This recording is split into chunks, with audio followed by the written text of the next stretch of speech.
Hey everyone, welcome back to Ace Attorney Investigations. I totally wasn't forcibly dragged away by my mods. I don't know what you're talking about. They didn't break into my house.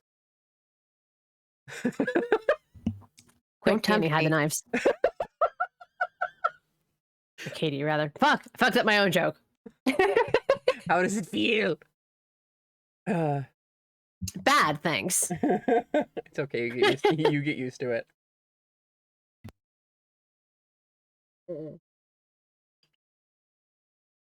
Let's do this. So now that everyone has, under pain of death, hydrated and gotten warm drinks, please. It was more than getting warm drinks. I was already hydrated. Yeah, we are continuing. Because Katie's been checking the transcript, and apparently we are pretty fucking close. So, and we can't really play shit. Yeah, we can't really play fuck around and find out because thematically it doesn't really fit. So let's go. Did I read that line? No. Okay. I wonder if they understand. Oh, yeah, because I fucked it up. I wonder if they understand that all I can do is present evidence to the testimony. Yeah, the game is even telling you. Oh, god damn it. Please hold. Okay. There was some weird technical difficulties off camera YouTube, so I just had to take care of that. All right. Okay. So, killed Mr. Coach in the studio using a knife that was stuck in my bouquet. Left that bouquet in the theater. Anyone could have taken the knife. Besides, his body was discovered in Babal. There's no way for me to have transported his body from the theater to Babal. Bitch, you thought.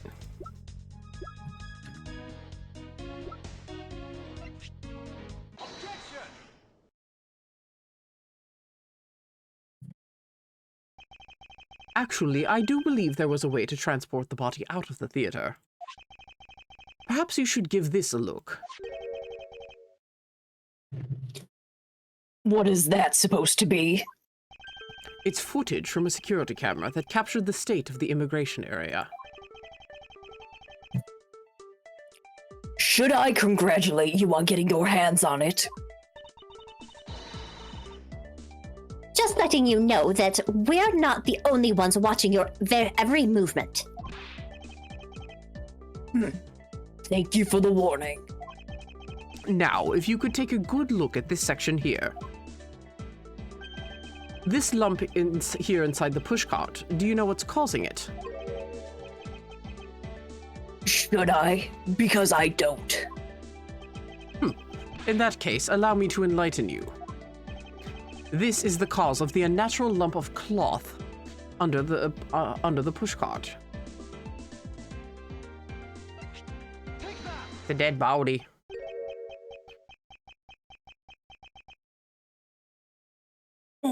What is the meaning of showing me that? It's to say that the unnatural bulge in the pushcart is Mr. Kochin's body. You had the steel samurai wheel his body away from the real crime scene. Yeah, what a guess. But I wonder if you have any evidence to support it. I admit that for now it is but a hypothesis, however... If you can't prove it, then I'm afraid I must be on my way. I don't have any more time to play with you people. MVP boy! He's here! With his theme and everything! The best boy in every fucking game. He has not let us down in any single game he shows up in. Nope. He has pulled through every goddamn time. Even if he got in a car accident, Franzi still delivered the evidence via him. Or like his evidence he still got the evidence delivered via Franzi. Gumshoe, nothing stops him. Sorry it took so long, Mr. Edgeworth, sir!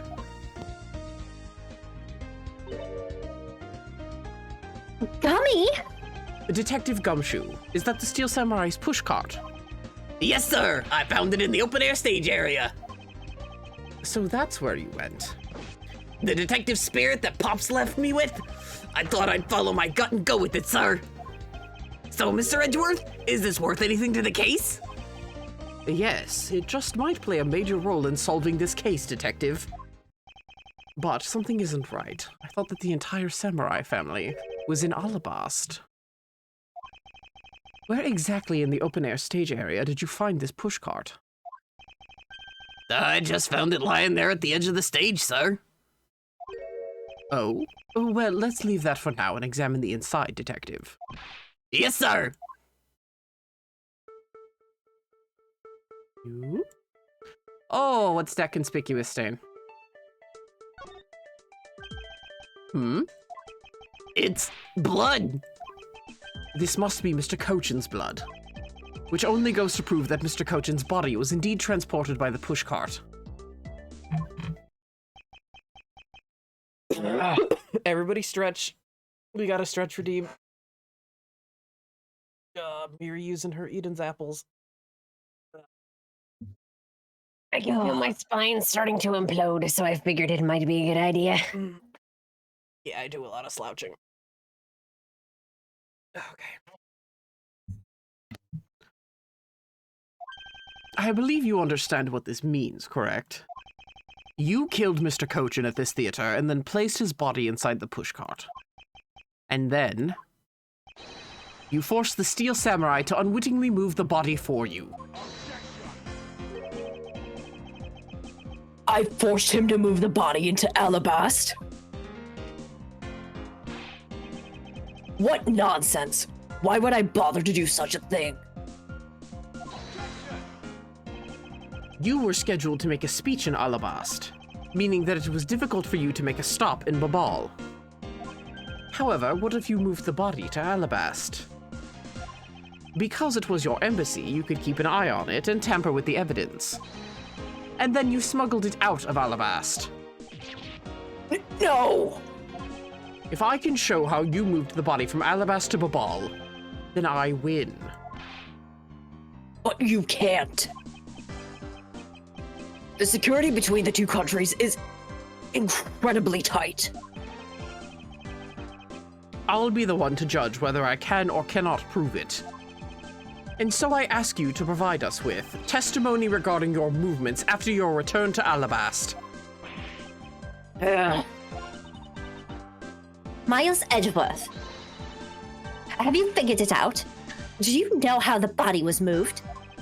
To be honest, I have nothing to support my hypothesis at this time. However, I don't believe I've made a mistake in my logic up to this point.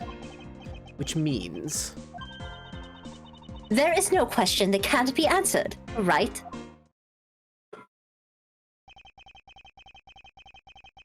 The Primidu statue was smuggled successfully through a brief flight through the air.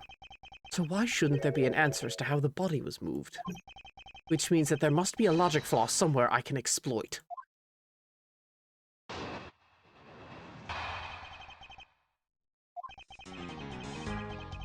After I returned to Alabast, I had my picture taken with the Steel Samurai, shaking hands. Then, just as I was about to start my speech, the Yatagarasu appeared. I feared for the national treasure, so I raced back to my office. Is that all? Yes, that's all. It looks like you left out a few things, such as the murder of Damas II.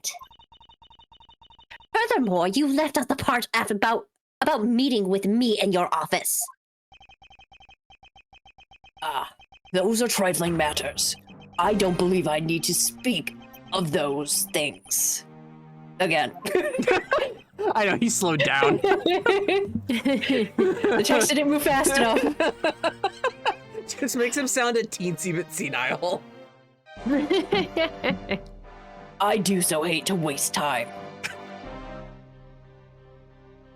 Somewhere far in the past, not that far in the past, but in the past, in Victorian England. Male Strongheart sneezes. And checks his pocket watch. What? You. Is not every life precious? Do you really need me to answer that for you? People like you cannot be allowed to wander freely through society. Then you better try hard, because I doubt you'll find a single contradiction. He's really full of himself, isn't he? Yes, he is. How can he be so confident at a time like this? Come, don't be shy. Go ahead and ask whatever you'd like. Now we can press him again.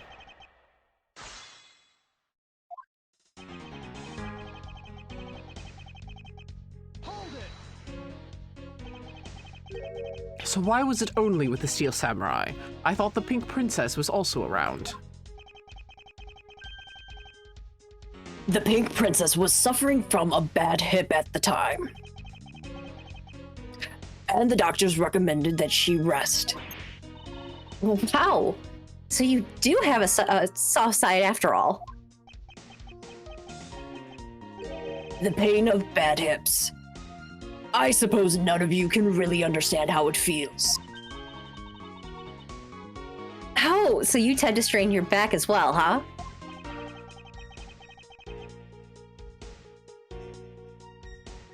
But isn't that just because you're normally all hunched over?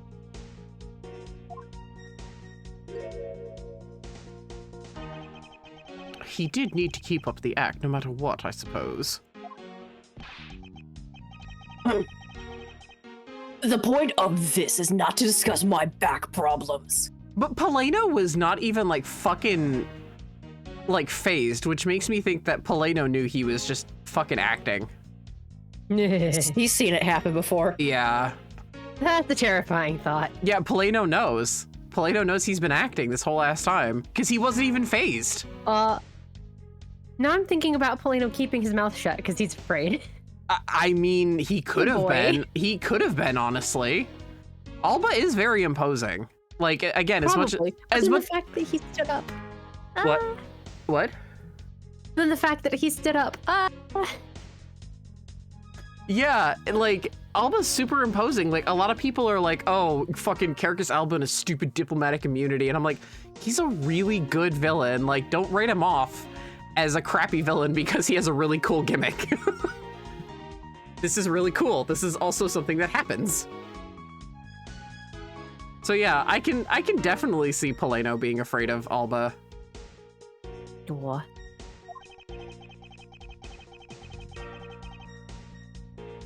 For about 15 minutes after our handshake, I was in my office preparing for the speech.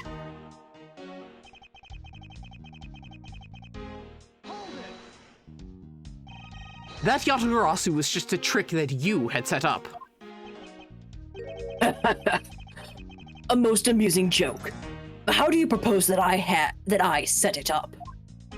If you really want to know, I can explain it in detail for you.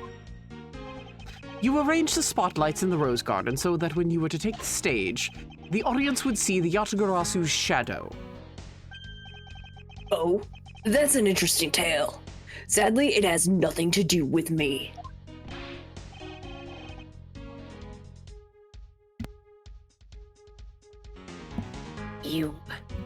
What is it going to take for you to fess up to anything?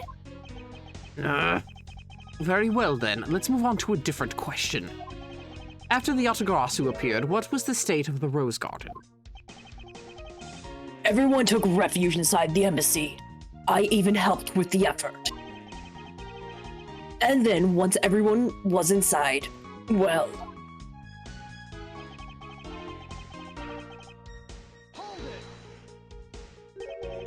And what happened after you returned to your office? I don't want to keep on repeating this, however... Upon my return, I had a stroke of bad luck and bumped into Masked Man. And I don't want to keep on repeating this either. But his name was Damask II. Huh. Who cares what he was called? By the time he got to the primitive statue that he was supposed to steal, it had already been swapped for the fake. Talk about an unlucky man. Being bludgeoned to death with a fake statue.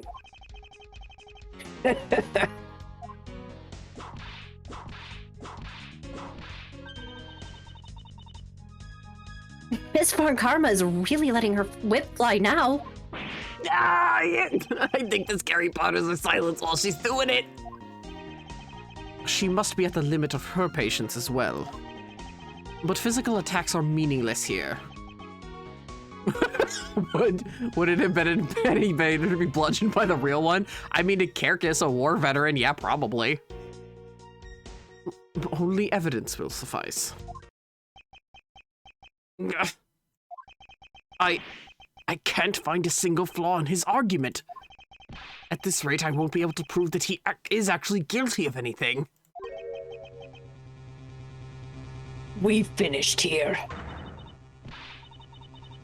Miles Edgeworth, can you not come up with the body that was moved to Babal?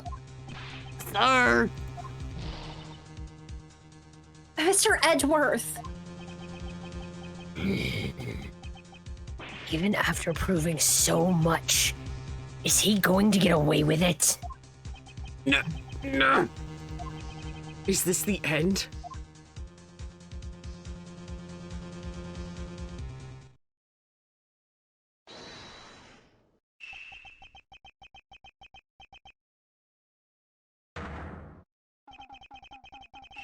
It would be a great honor if you would allow us to be your allies in battle. Evil Magistrate, it's time for you to pay. It's the Steel Samurai? No, you are mistaken, for I am Steel Samurai Daddy, married man of Neo Old Tokyo. And I am with him. I'm surprised he's alive. And this is Pink Princess Mommy.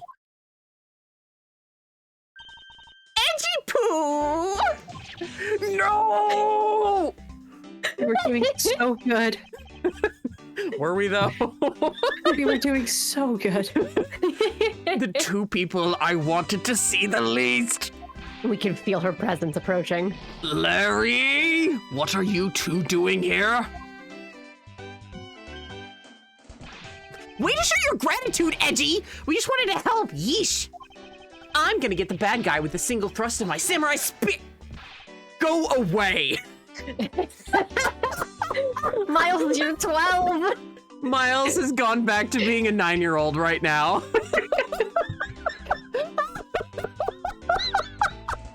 I don't think anyone has ever, like, Nick has never told Larry to just fucking get.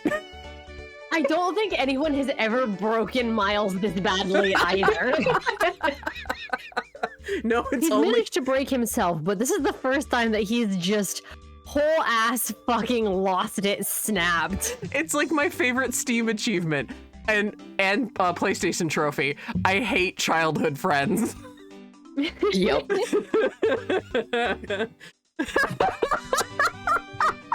Oh my god. Oh. Harry, we're busy. How can you be so mean to us, Edgy Poo? All three of us came to lend a hand, and this is how you treat us? Well, isn't this grand? And I see they managed to find the Iron Infant. Does that really matter right now? Hey, is it just me? Or is the Iron Infant completely soaked? Oh, yeah. I found him in Babal, but he was in the middle of the pool. Wait a second. Larry, go back to what you just said. Huh? Oh, it appears that we made it. Not that far back. Oh, God. Oh, I am on so little sleep. Oh. Got some really good painkillers. Do you need some? Yes, that would be wonderful, Agent. Thank you. Don't thank me. Just take like half a pill and don't get hooked on them. I wouldn't. He takes. If something smells. It's usually the butts. He just takes half of a pill, belatedly realizing that Long should have been taking that for himself. Something about finding the iron infant in Babal. And he found it in a pool. I don't recall there being one in Babal. Oh, that! Well, I was in Alabas the whole time, so I have no idea how the iron infant wound up in Babal. I thought I'd lost him in the rose garden. But I guess maybe this cute kid can swim, huh? Wait, what? Larry, you lost the iron infant in the rose garden? Are you sure about that? Yeah, I'm sure, but I found him in... That's enough, Larry. I need to think. The iron infant that Larry lost managed to move between the two countries. Furthermore, the iron infant was found soaked in the middle of a pool. This is what I've been looking for. It's another smuggling route between the countries. The key to the route the iron infant took to travel between Alabas to Babal is... Ah, that's right. This embassy was built with bilateral symmetry in mind. Detective Gumshoe. Yes, sir? There is a location I wish for you to examine post-haste. It is where I believe the route I used to... It is where I believe the route used to smuggle Mr. Cochin's body lies. Does something like that really exist, sir? An embassy built on bilateral symmetry, meaning that this is where we need to examine.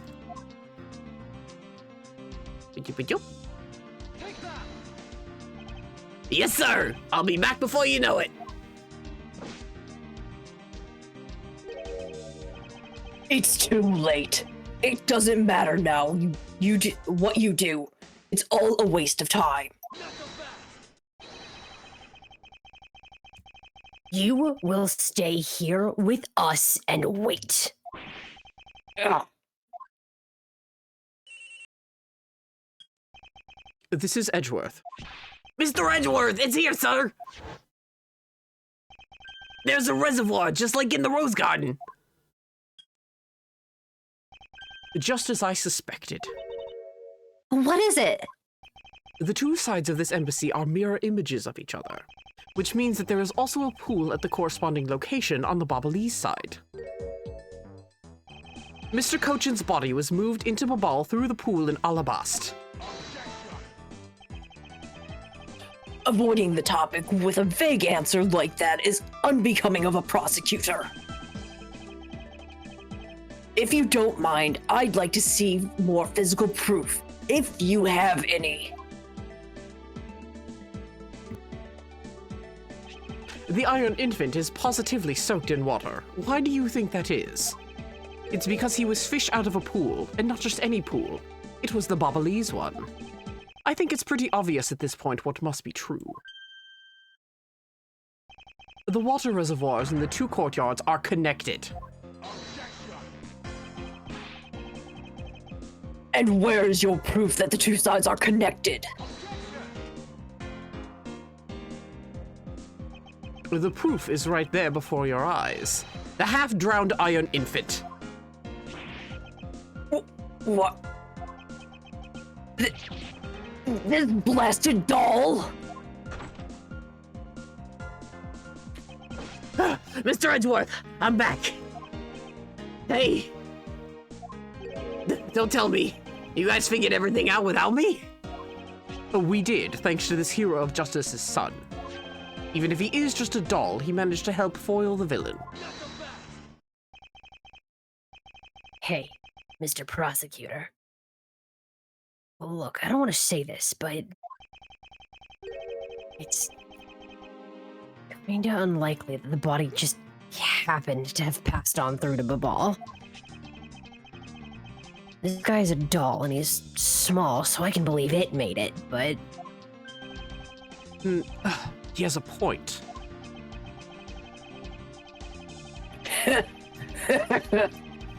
Yes, that's right. I'm glad someone understands. Mr. Edgeworth, are you going to next propose that a dead body can swim through a pipe? See, Mr. Prosecutor, our chase after this man is far from over. Agent Long, Why is he helping Mr. Alba out now? he's not. He realized a flaw in my argument and is helping to move the logic along. In which case, I should return the favor and find an answer. And another thing. Mr. Cochin's body was found in his office in Babal. So what happened to his body after it was transported to the open-air stage?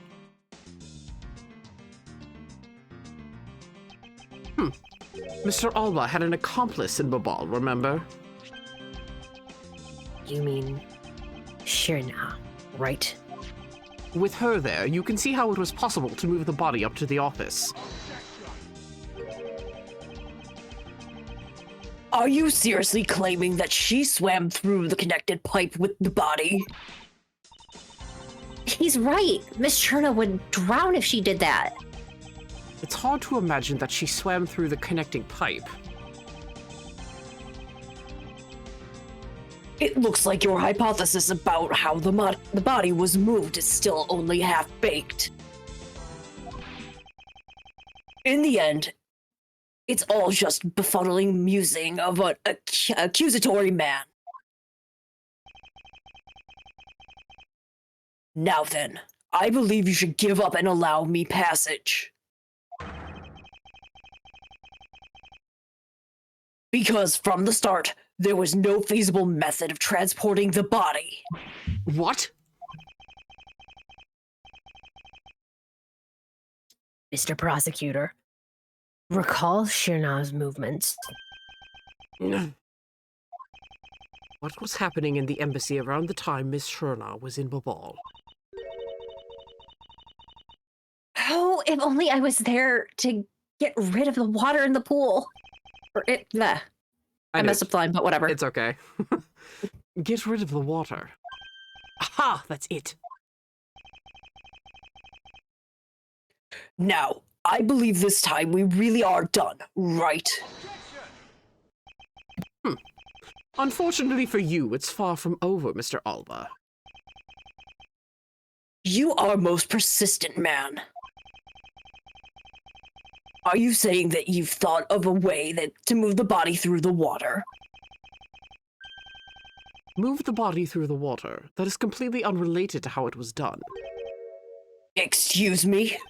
The reason I say that is because there wasn't any water there at the time. You mean there wasn't any water? Just what it sounds like. Tonight's events made it possible to drain the water, allowing the body to be moved.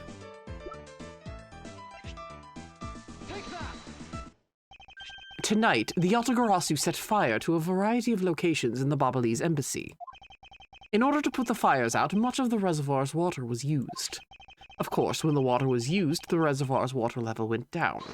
If enough water was drained, the connecting pipe could be used to traverse the border.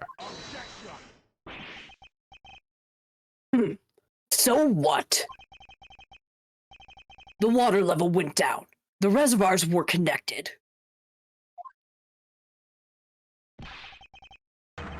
Does any of this matter? You can't prove any of this.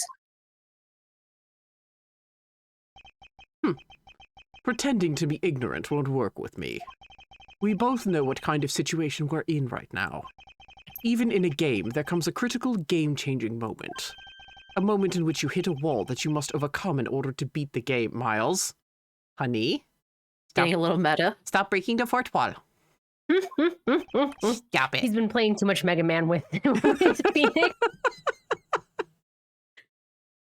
I haven't lost yet. I found the route you used to smuggle the body, and that route will lead to your defeat. Even if all the water was used by the firefighting effort, you still can't really call that a smuggling route. I know that. I should have figured that you would notice. Hey, Mr. Alba, how deep are those pools anyway? I'll have you know those pools are extremely deep. And there's no ladder or foothold along the walls, either. It wouldn't be difficult for shi-long to hold the body and climb up out of the pool. Ladders or footholds along the walls? There was no need for such things. What do you mean? If one were to use a certain something, they could go up or down in the pool at will. Oh, looks like you've got an answer already. Well, what are you waiting for, Mr. Prosecutor? Enlighten us already. The way in which Miss shi-long and the body were able to rise up to ground level. If there was a way to control the water level, that could be the way the body was moved. This was used so that the body and Miss shi-long could move up and down in the pool.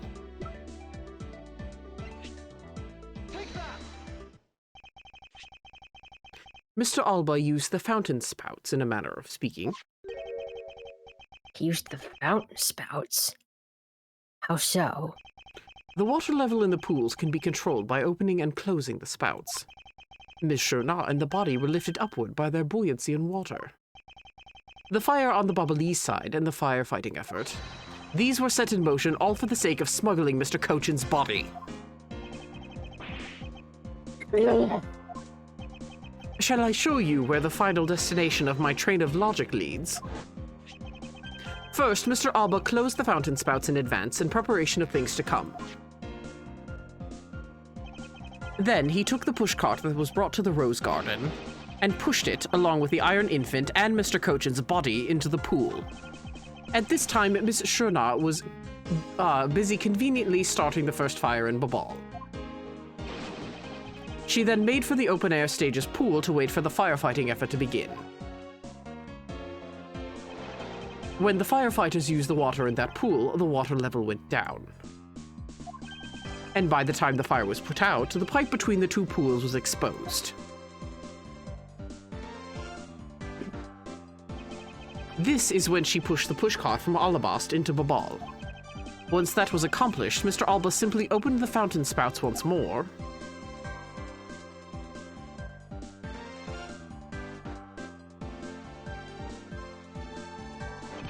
and the water level rose up to its original level along with Miss shi-long and the body.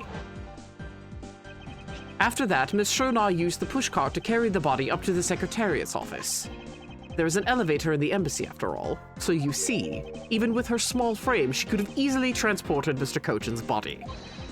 And that wraps up my thorough explanation of how the body was moved.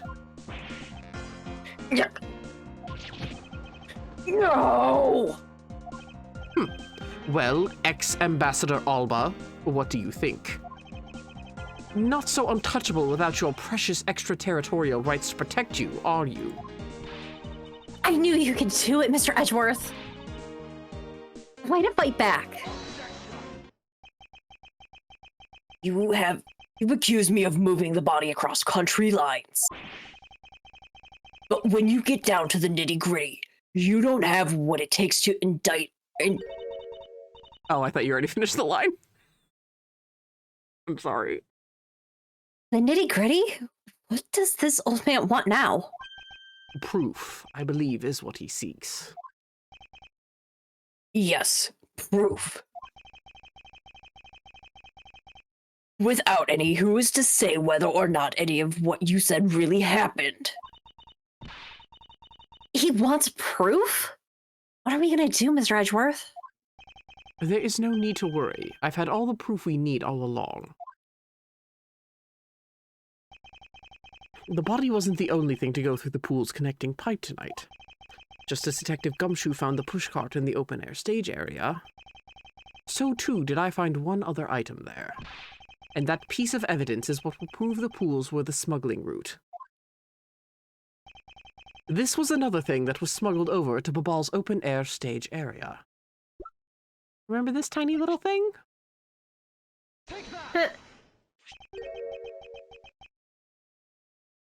And what exactly is this? You have no idea, do you? This little piece that I found on the Bubbly's side will be your undoing. A guitar pick? Would you care to explain how that is going to do me in, as it were? Much to your chagrin, perhaps, but this is not a guitar pick. What? This is something I found at the open-air stage, which was transported with the body. I naturally assumed that you would recognize it, since you took a photo with it after all. But since you don't, allow me to fill you in on what I found at the stage actually belongs to. Let us take a good look at the murder weapon that was used to kill Manny Cochin. On the handle of this knife, there is a beautifully blooming flower. However, it would appear that it's missing a single petal. Now, let's see what happens when we try to fit this pick in that open slot. It's a perfect fit. I assume that the petal must have fallen off of the flower during Mr. Cochin's murder. And then it was accidentally placed into the pushcart along with Mr. Cochin's body. That's an interesting story. Nothing more. Oh, I assure you it's more than just a story. Because for some odd reason, this flower petal was wet when I found it. It was wet, you say? Yes, and the only place it could have gotten wet from is the open-air stage's pool. Now I ask you, how did a part of the weapon which was smuggled into the theater wind up in the open-air stage area on the Babalese side of the embassy? I don't think I need to waste any words explaining this, as this petal explains it all for me. It proves that someone went from the Rose Gardens pool on through into Babal. Impossible! The people of Zhongfa have been waiting to see you face to face, Mr. Alba. I'll tell everyone back home we'll be there soon. You should be happy. Why? Why? It's a little late to be asking that question. You should have known from the very beginning, when you took your first life. No matter how you may plot or how you may try to cover it all up, you can never hide from your crime and what you've done. Because we're here to see to it that justice is served to people like you. You can't call what you've given a perfect argument.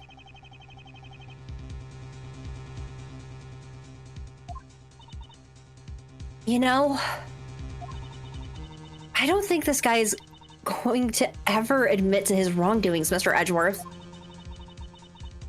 Because he values himself above all else. People who can't be negotiated with, or people who refuse to admit they've lost?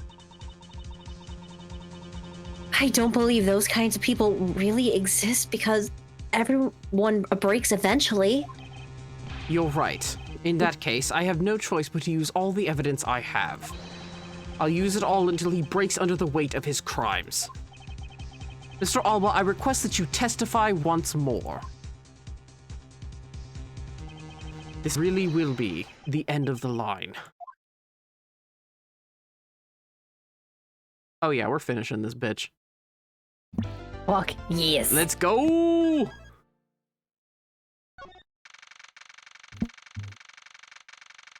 Big shot intensifies. God damn it! 3:33 a.m. Oh my god, let him sleep. Nick has been awake this entire time, too. I know, I was thinking that Aw. too. I'm like, God, Nick is like hanging on every word. Maya and Pearl have like long since passed out. They're just like... Maya with her fucking Fey master senses are like, there's some magic going on here, but Nick's not ready to talk about it, Yeah. so we'll talk about it tomorrow morning.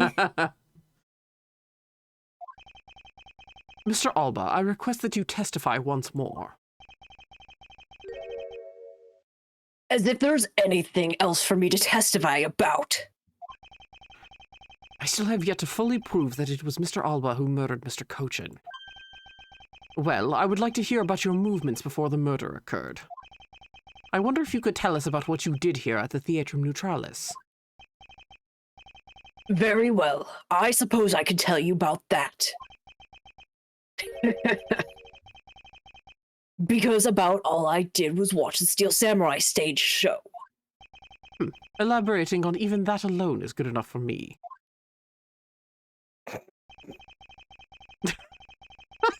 He didn't mean it like that.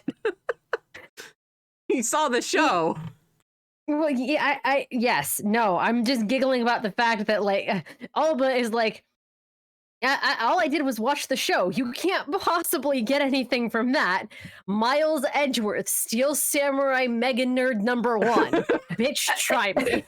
I was gonna say, as the Steel Samurai said in episode of season 1, episode 3, at the timestamp of,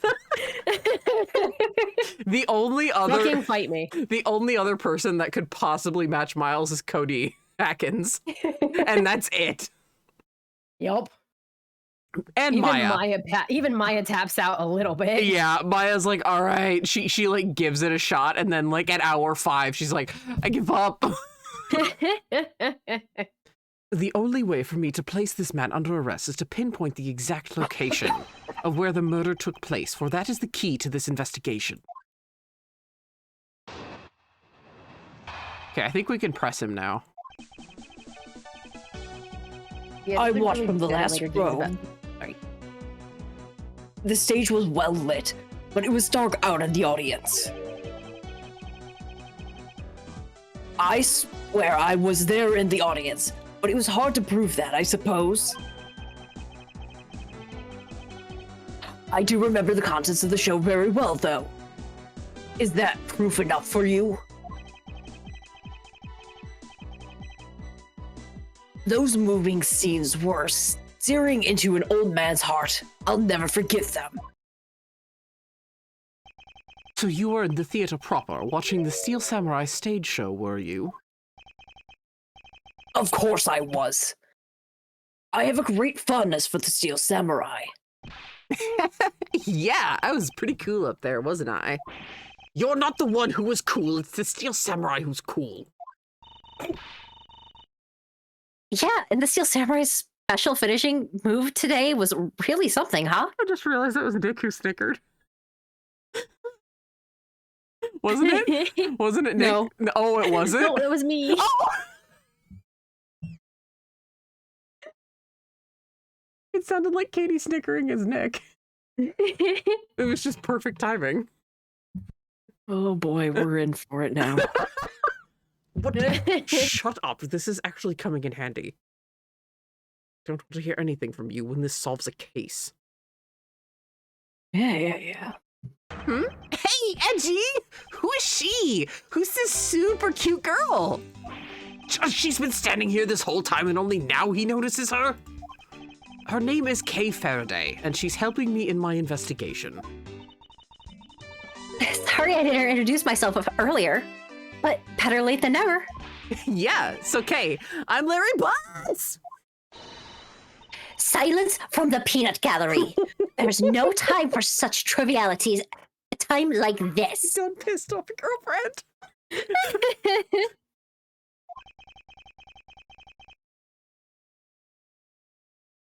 She is also not age of majority. Knock it off.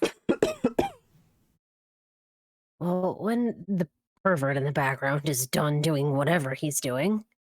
He flirts with every female. It's relatively harmless. Well, Mr. Prosecutor, this is the final battle. You got that? I know. This is the end. For that man there. Now that's the kind of thing I like to hear. I think I'll give trusting you a try, Mr. Prosecutor. Or rather, Mr. Edgeworth. I leave this critical battle up to you, Mr. Edgeworth. Have no fear. I will finish the job. You'd better. This really is the end game. The time has come to expose every last one of Mr. Alba's lies. Okay, I think we can press. They've been very good about saying when you can and when you can't. Yeah, Yeah. they're not pulling a JFA. Oh.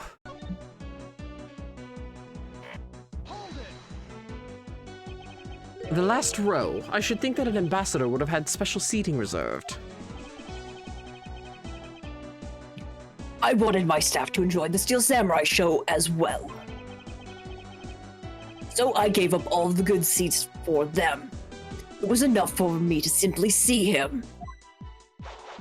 Jesus! Hey, the Steel Samurai wasn't the only hero. Let's not forget about the Pink Princess here. My dear madam,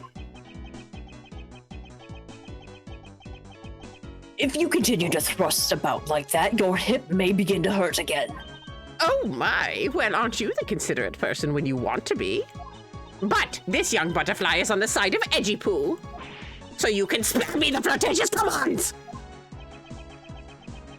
What are you on about? God bless Wendy Oldbag.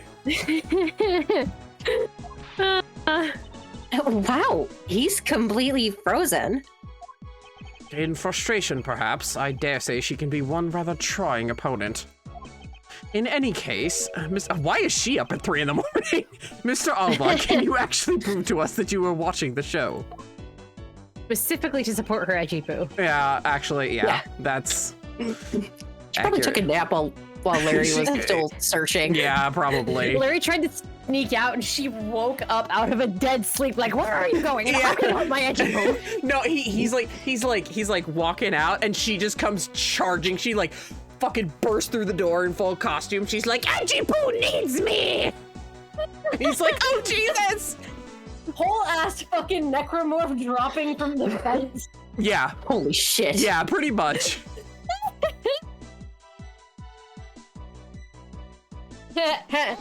The Callisto protocol intensified. Are you admitting then that you have no way of proving to us that you were watching? Quiet. You buzz in my ear like a pesky little fly. If you don't wish to listen quietly until the end of what I had to say, then perhaps you should pack up and get out of my way. Yeah.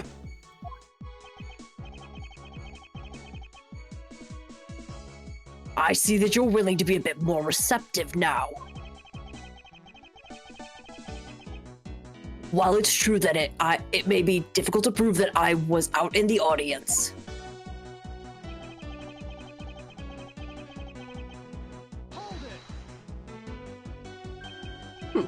Well, I remember the contents of the show as well myself. that's nice. Oh, bitch, you done crossed the wrong fanboy. You done, son. You done. You don't just brush off Miles Edgeworth like that. Unless your name is Phoenix Wright. That's Or nice. Francisco. See? Unless your name is Francisca Fonkarma or Phoenix Wright, you don't get to do that shit. No. He will fucking steamroll you. Oh boy.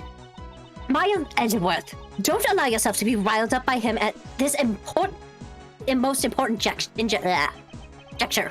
Fuck. Francisca, please. I know you're angry. I am angry for many reasons. Ugh, I wasn't planning to let him. Well, if you ask me, I think I'm the biggest Steel Samurai expert around here. And didn't you think the climactic scene of today's show was just totally awesome? Yes, I remember that well.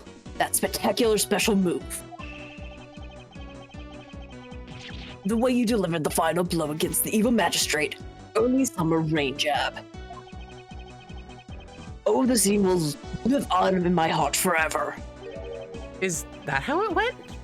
I totally forgot about that. How can you forget your own special moves? That's the special attack that the Steel Samurai uses when he's using the Samurai Spear.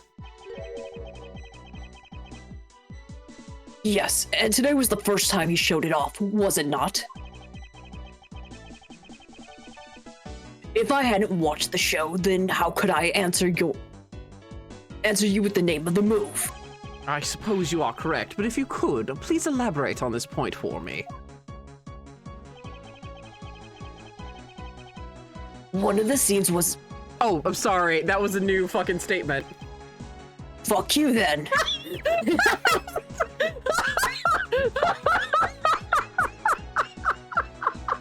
Jesus, Mr. Alba, watch your fucking language. There are kids here. Yeah, what's your fucking language? Okay.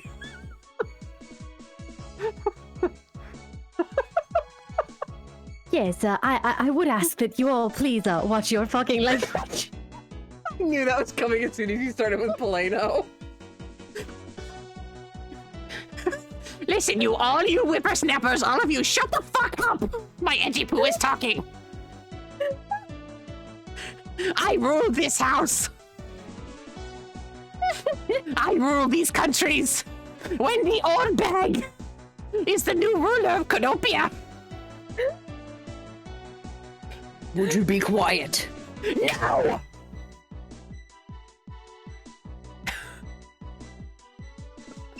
Fish has been shrieking with laughter for the past, like, solid 30 seconds. Look, I have to live this up. Oh.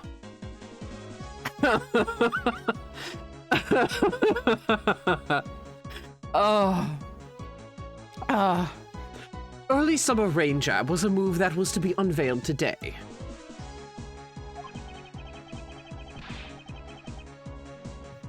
And because I saw the brand new special move, I believe it confirms my alibi. So sad.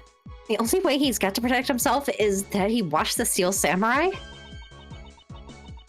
I guess this guy really has nothing else left.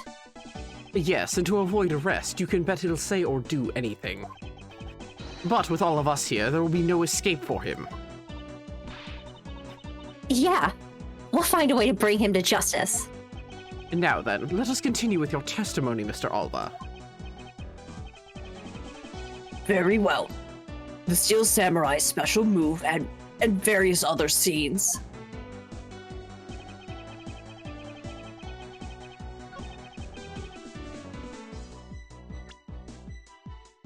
Yeah, about that. Bitch, you thought. Good. The special move today was the early summer rain jab. Is that your final answer?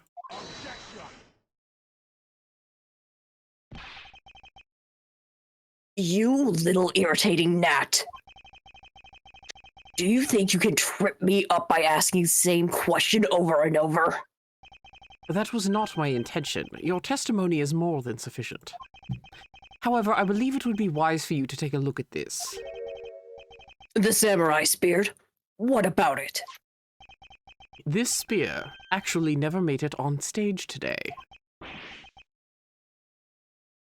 Excuse me?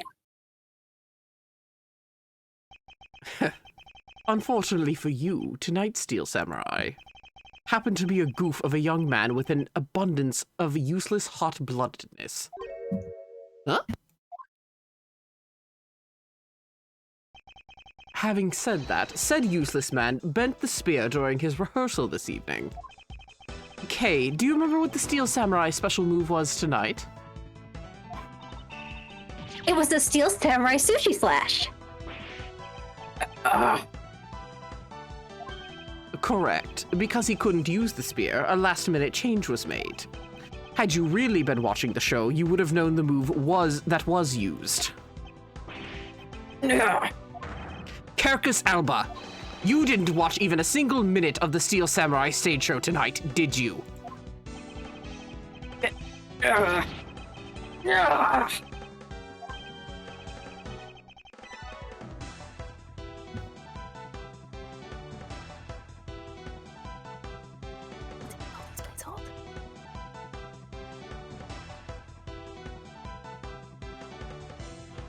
Long?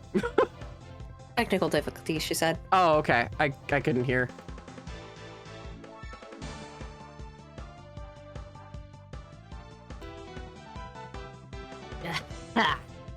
So if he wasn't watching the show tonight... Then it opens up the possibility he was busy killing Mr. Cochin instead. So where were you during the show? I demand an answer now.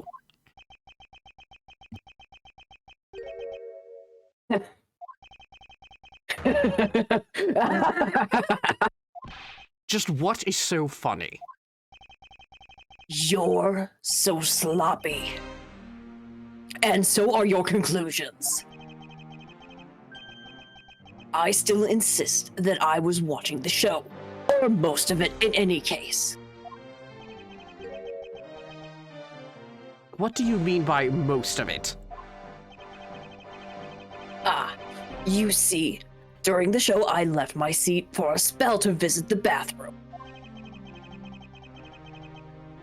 I assume that's when the dramatic scene was played out on stage.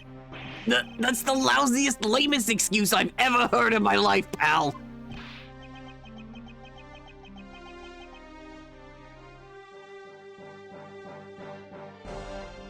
Nah. Just because he got the name of the move wrong. We can't really use that as proof he didn't watch the show at all.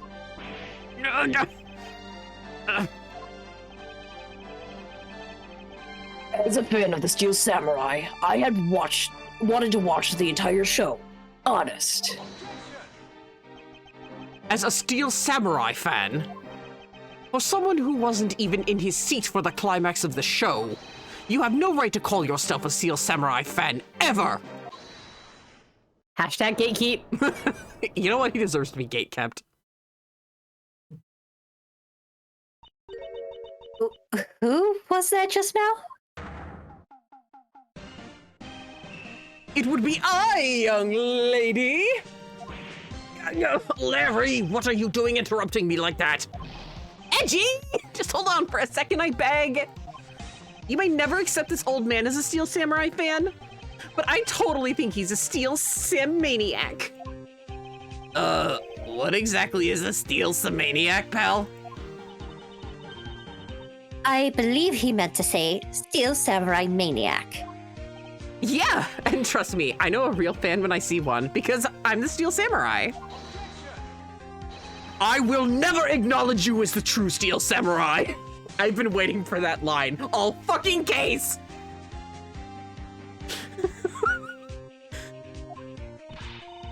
What are you getting so worked up over, Mr. Edgeworth?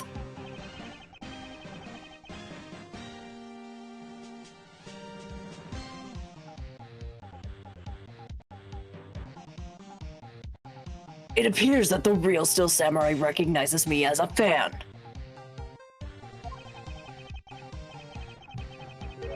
As well he should, for I am a fan. It's not as though I missed the entire show. It was the most amazing show, filled with the spirit of the young and the young at heart. Huh. Sarcasm dripping from his long wooded nose couldn't run any thicker. Getting the name of the move wrong only proves that he didn't watch the last scene. What I really need here is something more definitive.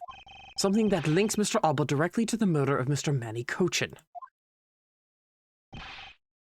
You know what, Gramps? You're really something else.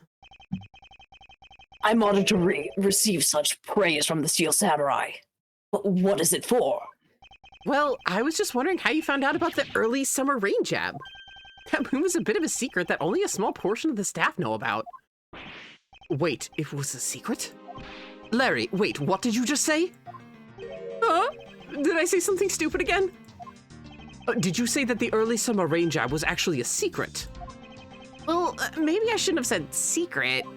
It's more like we only decided on the name of the move right before the start of the show. Right before? Yeah, the stage director was going nuts because we were supposed to debut the move.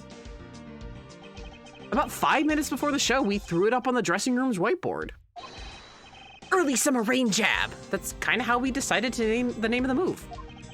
But by that time, I'd already bent the spear, so I guess the whole thing was kind of pointless. all of you Steel Samurai actors are the same. The director has my complete sympathy. Don't feel bad for him, really. Don't. So basically, because we changed the move to the sushi slash, we kind of pretended that the early summer rain jab didn't exist at all. I mean, it'd be bad if someone found out that we changed the move, so we made it a secret. Fucking chat. Okay, Boomer, shut the fuck up. Hey, Aunt Alba. Will Powers in the distance somewhere frown. No! Not the sweetest defendant. Where he's just like, oh, what did I do? Oh, he's just inexplicably sad. I haven't had to do that voice in a while. Oh, I'm so glad. Snuggle. So basically, a gag order was issued for publicity's sake. It almost makes the early summer rain jab sound like a lost art.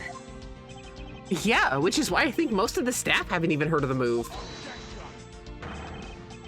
Hold those lips of yours still. What the heck, old man? I've done nothing but listen, and from what I can tell, it's all very unrelated to the case. It's very tedious and a pointless exercise in wasting time, much like a kid's show. Well, we're gonna fight now, son. Mr. Alba, I believe the one who should be quiet now is you. How dare you?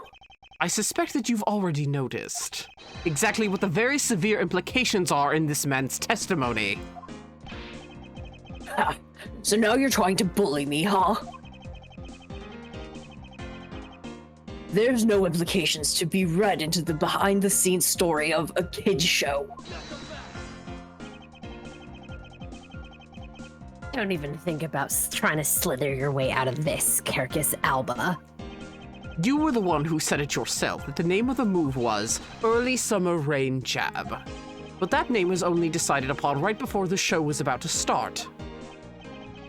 So, what are you driving at? That the name of the move you told us was never used in the show or said aloud. Ugh. And now then, would you care to tell us about how you found out about the name of that move? Because I can only think of one way you could have known. Carcass Alba, this is the only way you could have known the name of the special move. You knew the name because you saw it. You saw it on the dressing room's whiteboard. Ugh. The staff members who knew were keeping it a secret. So you couldn't have simply gone up to a staff member and asked. Which means that the only other option left is that you saw it on the whiteboard. So that means that Mr. Alba was in the waiting room at some point, right? But what's the big deal, sir? I don't see what that means. There is another piece of evidence that has a great deal to do with the dressing room. So we can't afford to let this slide. This is related to both the dressing room and to Mr. Cochin's murder.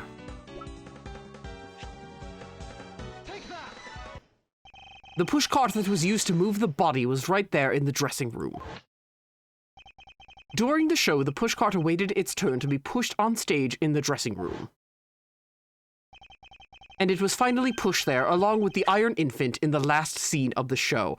I love how they just have it there, and only now, like in this moment, do you realize that there's a dead fucking body in that cart. Yo. Like this, Yep. this whole ass case.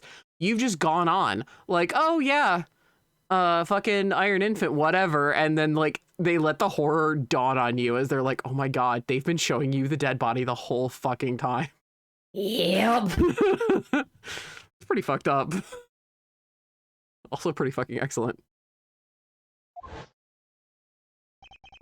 And then, right after the show ended, it went into Alabasta along with the Steel Samurai. Which means that the only time the killer could have placed the body inside the pushcart was when the pushcart was in the dressing room backstage. So basically, the killer has to be someone who visited the dressing room during the show. Precisely.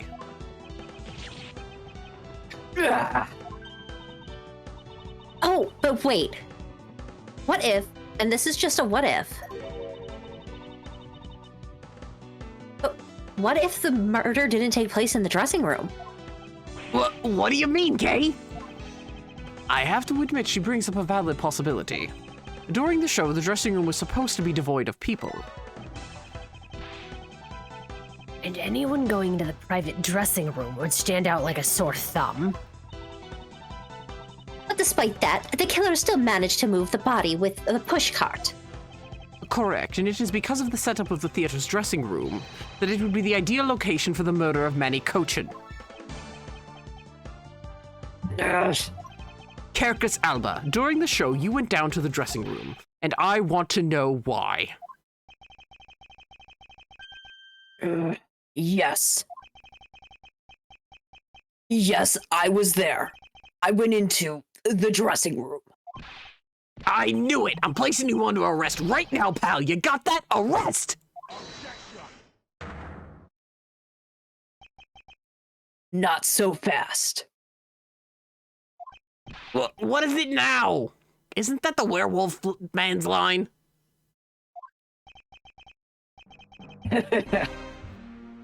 Don't I deserve a chance to explain myself? And use whatever line I wish. Hey, Ms. Whip, do you mind smacking that out of his mouth? Gladly. Explain. What is there to explain? I believe I told you earlier that I went to the bathroom. Well, I got lost when I did. I wanted to ask for directions, but when I opened the dressing room door, no one was inside. And that's when I saw the name of the move on the whiteboard. You punk. Still trying to get out of this. Do you really think you can get away at this point? Mr. Edgeworth, isn't there something you can do to stop him? I don't have enough evidence on hand to do anything. I don't have the airtight evidence I need to put this man away for good. But if that's what I need, then perhaps... Agent Long, I believe an investigation of the dressing room in question is in order. It's possible that we may find new evidence there. Yeah, if Mr. Edgeworth pokes around in there, I'm sure he'll find some new facts, pal. Oh, and if we use Little Thief, we could even learn something from a recreation. We don't need to do any of that. What? Wolfie? How could you? The way she said Wolfie sounded like Woofy, and it was so cute!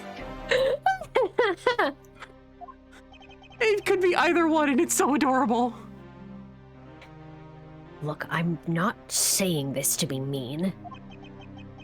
It's just that you've already searched there.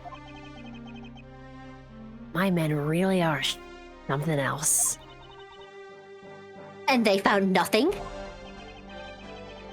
There's only one thing I can say to you, sis, and it's that they found nothing.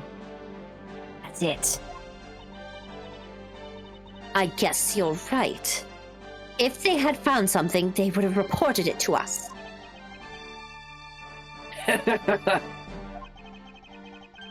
They couldn't find anything because there was nothing there to find.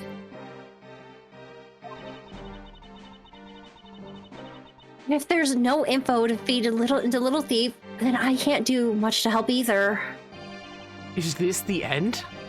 The murder took place in this theater, which is not protected under extraterritorial rights.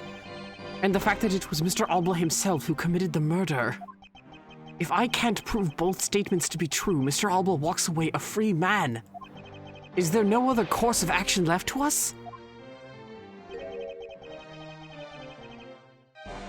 It would appear that your hand of cards has turned out to be a bust. Now if you will excuse me. Because of you people, I miss my flight. Now I must make haste to arrange a new one.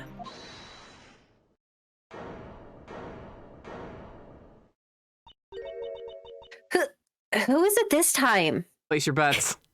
Place your fucking bets. Is it? I don't remember. I know. Place your bets. Is it old bag? Okay. I'm gonna go with the insanity. Chat, place your bets. Who Vote now on your screamed, phone. "Hold Everyone's it"? voted so hard that the temple burned down. Yeah, I would actually put a poll up, but I do know that some members of chat are not collecting enough of Eden's apples to vote.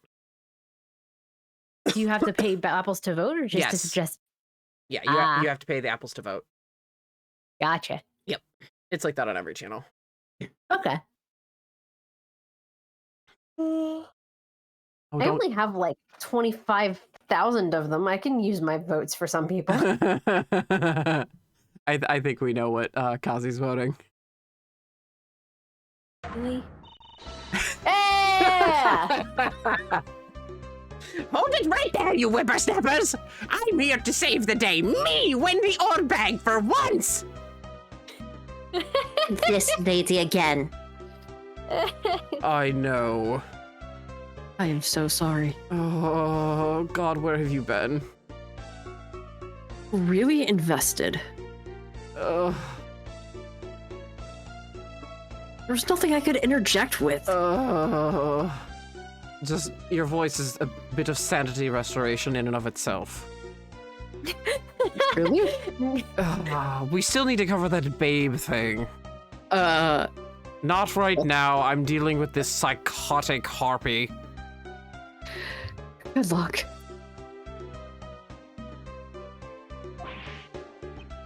First Larry and now you? What is with that scary monster-like scowl on your face, Edgy Poo? Don't treat me like I'm some sort of nuisance! I've been meaning to say this, but all of you keep talking about things I don't get in on! You're all leaving this lady in the sad, depressing, lonely dust that I'm about to cry in! You're a voice of sanity, Phoenix, a disembodied voice transmitted by inexplicable fey magic. There you go, Miri. That was supposed. Yeah, that works. That totally works. That was I don't know why it didn't do a line break there. Oh, okay. It's supposed to be, yeah. Also good. Also good. Why did you have to speak up right at this instant? But you know what, Edgy Poo? Cheer up! Because I'm about to give you the most wonderful thing. Oh God, no. Oh no. The most wonderful thing from you. It's so super special that I couldn't give it away to just anyone, you know. Run. Oh God. Run. My special present of love to my sweet Edgy Poo. Are you ready? No. Is this? It's...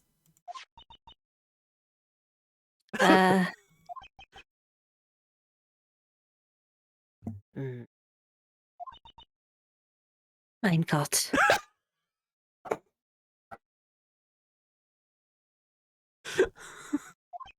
It's a box of those samurai dogs, right? Yes. Oh, Edgy Poo. Here, go on and eat one and you'll feel as right as rain. Don't do it. It could be poisoned. Ugh.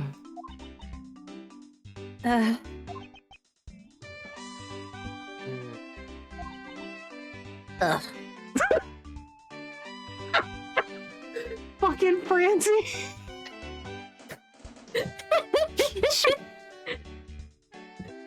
In our wrap up, I will explain exactly. I've told Katie exactly how I see her precision strikes and her humor because it's amazing.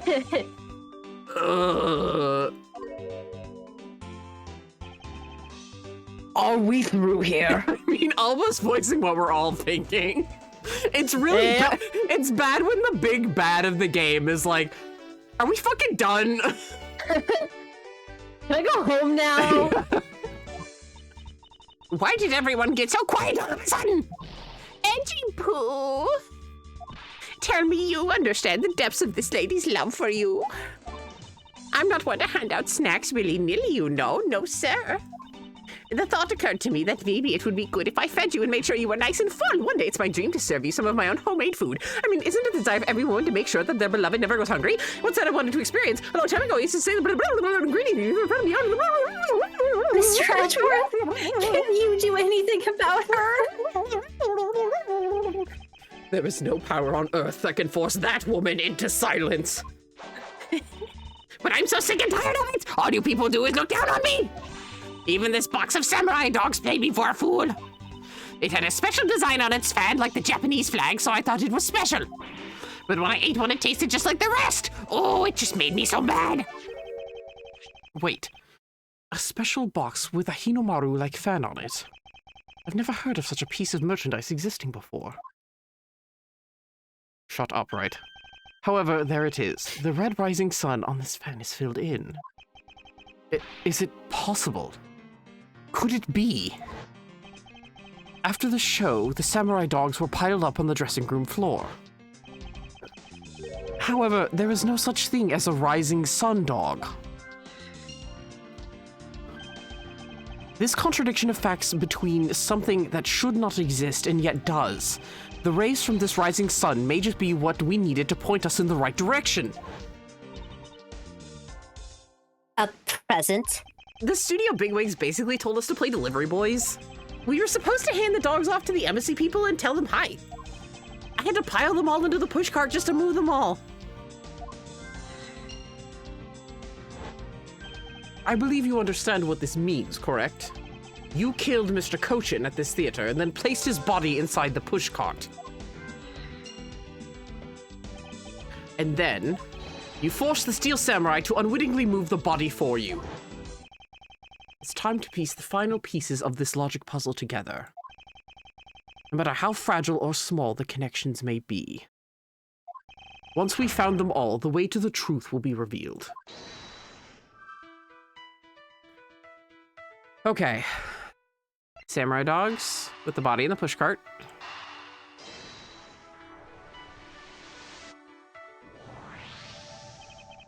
The killer used the pushcart to transport the body, which means that they had to remove the samurai dogs from within first.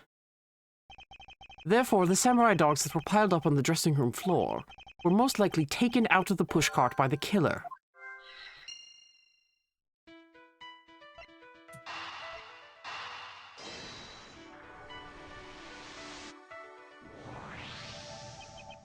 That which should not exist, this box of samurai dogs with a Hinomaru on it. If this red rising sun was filled in when the killer was busy removing the dogs from the pushcart, then it's proof that the murder took place in the dressing room. As long as this red substance turns out to be what I believe it to be. Wendy Oldbag. I thank you. What? What you have given to me is truly something very special.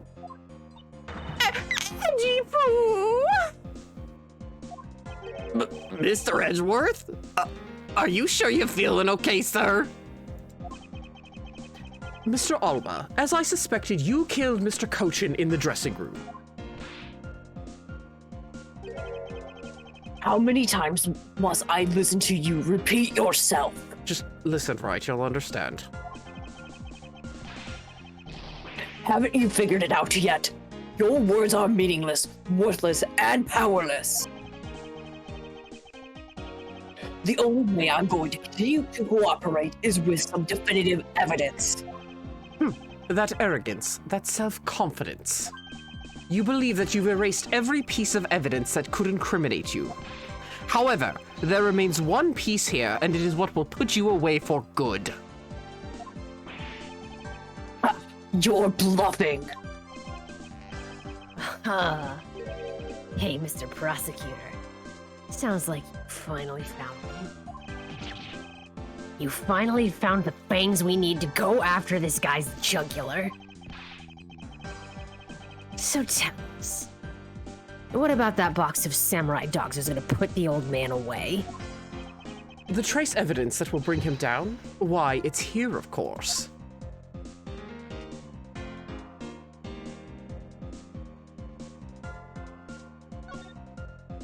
This box of samurai dogs with a rising sun fan on it. This should never have existed.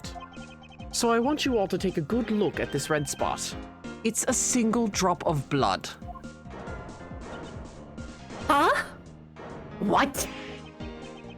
What do you say? Agent Long, I'd like this blood analyzed post-haste. I gotta admit, I'm a bit surprised. I can't believe we found blood in a place like this. Hey, you! Get this down to the lab, pronto. Why was there blood on the box to begin with?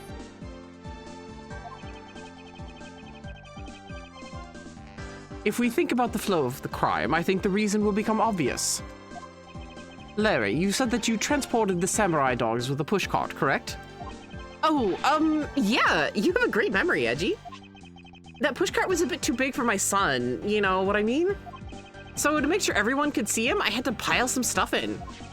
I figured the samurai dogs were there, so I used them to fill up the cart. If what Larry says is true, then what were the boxes doing on the floor? See. The killer took them out in order to put the body in the pushcart.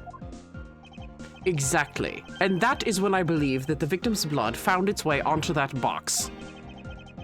But when my men investigated that room, not a single box of samurai dogs was in there.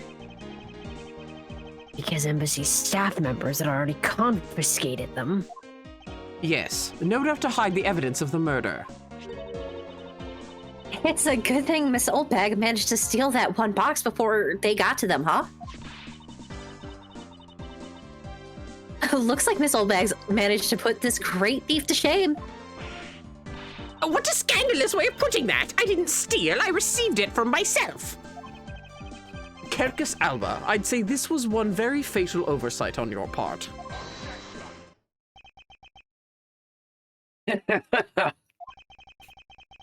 Sorry to rain on your little love fest. However, Don't say that in relation to her. How can he be so self-confident in a no-win situation for him like this? even if the blood turns out to belong to Mr. Cochin, then what? So, Mr. Edgeworth, it sounds like he's not ready to call quits yet, huh? The sole piece of evidence that was left at the scene of the crime. That alone has shed light on a new fact. At the very least, we now have proof that the murder occurred in the dressing room. And you say that like it means something. Huh?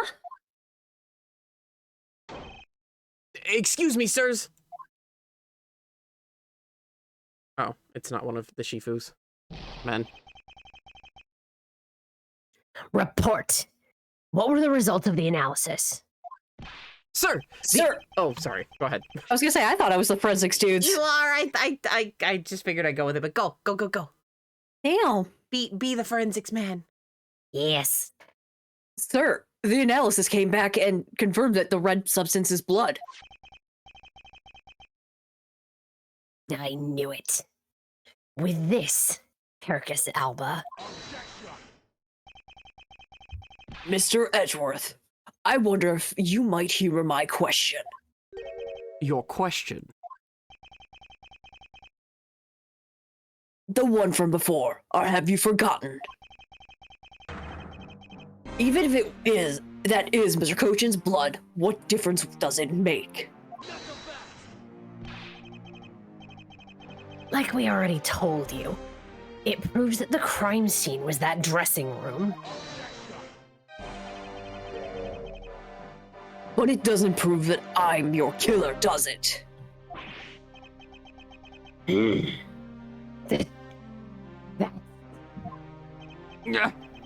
has a very good point. The blood on that box doesn't prove that Mr. Alba is the killer. Then, this evidence, it's meaningless. That can't be. We were so close, sir.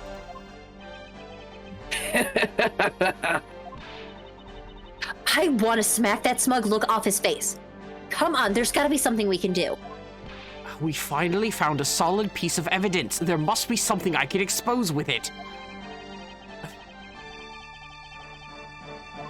I can't think of a single thing.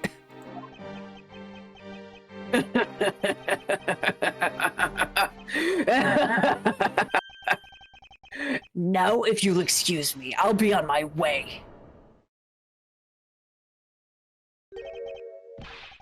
Who was that? It's too late. I won't allow anyone to stop me now. It wasn't me, pal. And it wasn't me this time either. It wasn't me either.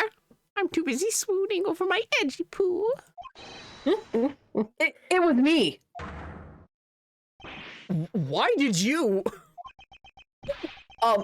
Because I haven't finished reporting everything to you yet, sir. There's more. What? Hurry up and spit it out.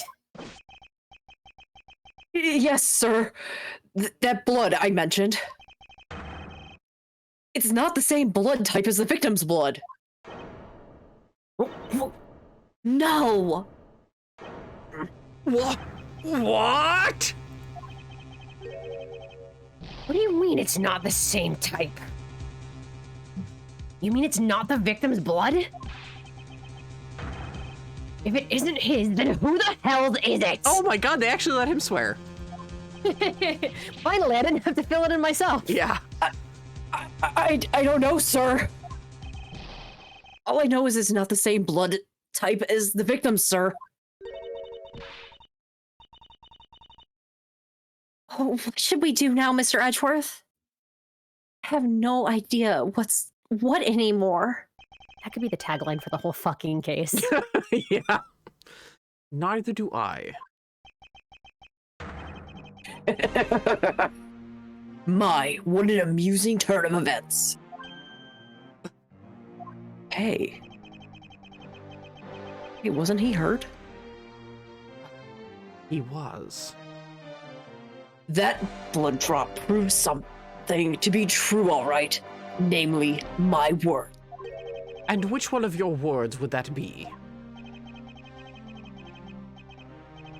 The ones where I said that your words are meaningless, worthless, and pointless. The blood has nothing to do with the murder investigation whatsoever. Need I remind you that the blood got onto the box long before it entered my embassy?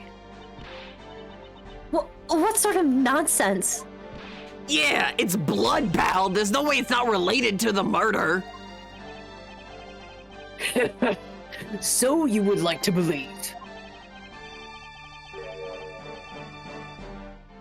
But what if someone preparing the samurai dogs had a small nosebleed? What then? Well, then it's incredibly unhygienic and they wouldn't allow it to come into the embassy. What? I guess that's possible. Damn it! Have we been wasting our time on a red herring? The blood doesn't belong to anyone connected to the case. That should be clue enough. Carcass, Alba, you bastard! Oh my god, they're actually like... They took the censorship bar off his mouth. Yeah, buddy! Silence! Don't you ever address me with such filthy words again. Fucking watch me.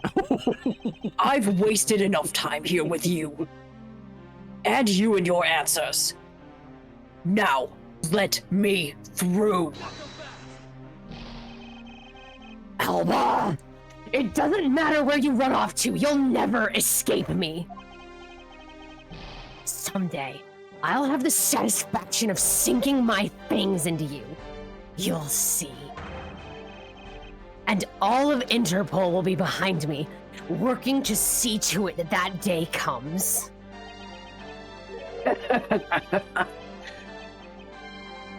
Do you know what your words sound like to me?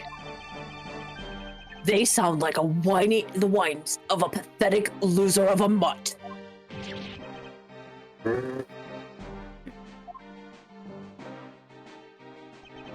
Is this really the extent of all that we can do? Is the blood really from someone completely unrelated to the case? Or is there another possibility? Someone else other than the victim? Just when I thought I had him backed into a corner, it is I who has been backed into one. In a situation like this, What would that man do? Hey, What- wasn't he injured? What would he who can turn any desperate situation around do? Turn it around. That's it. I must turn my way of thinking around. It's not whose blood is this. It's whose blood could get onto the box like this. And if I think about it that way, if the blood got onto the box when the body was being placed into the pushcart, then the owner of said blood must have been in the dressing room at the time. And there is only one person that could be. Well, I must praise you for trying so hard. I was trying not to grin like a fucking idiot that entire line read. I'm so sorry. Never apologize. Okay. Can we just pause for a gay minute here? For a gay minute. Yes! Because there was nothing heterosexual about that thought, Miles!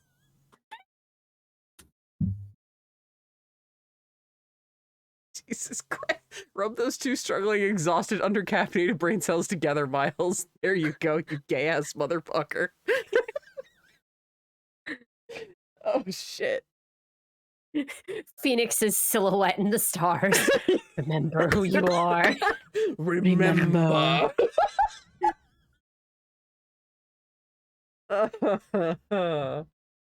Oh, God.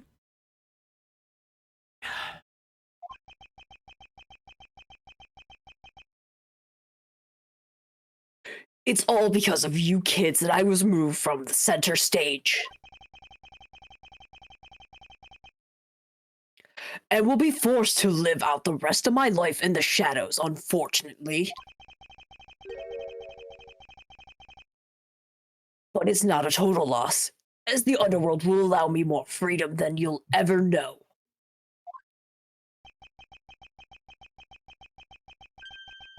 Freedom like what the raven feels as it flies through the dark night sky. You can't lay a finger on me. Not now or ever. The arm of the law is powerless before me.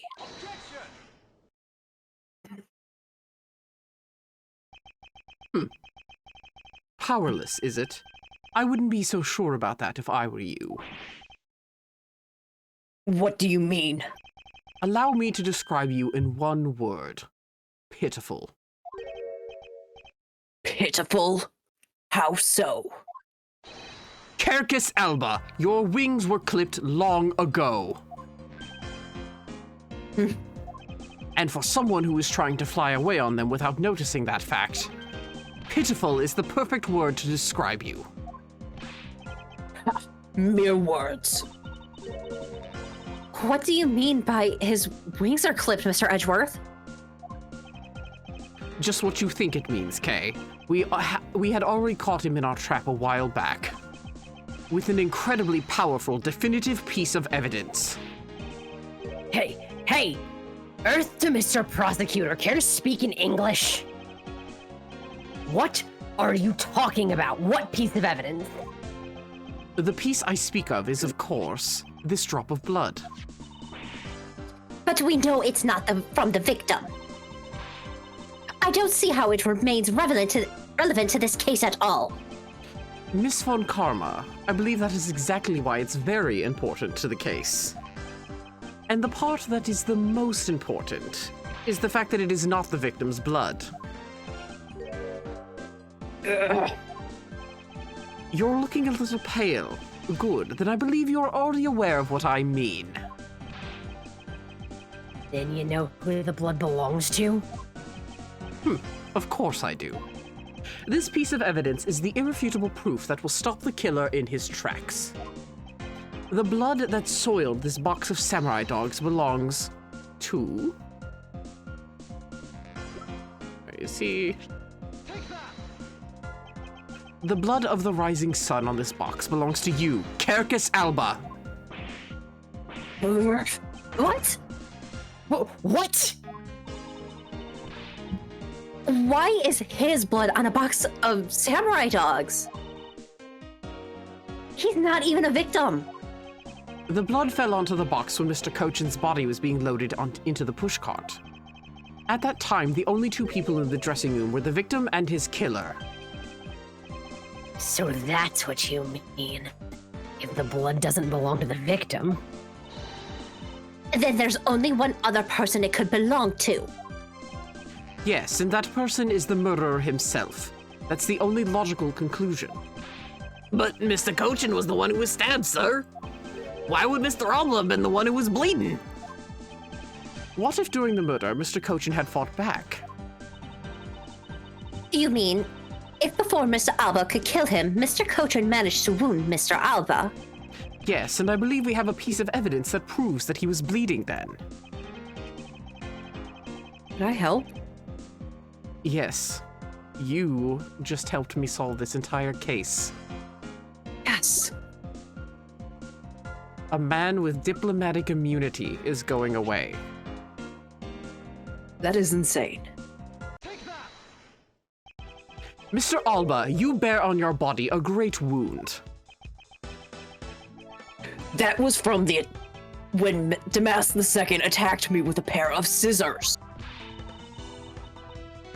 Yeah, and that's happened way after he was in the dressing room. Ah, but is that what really happened? You can manufacture a weapon by smearing blood on it, so I can't just accept that as fact.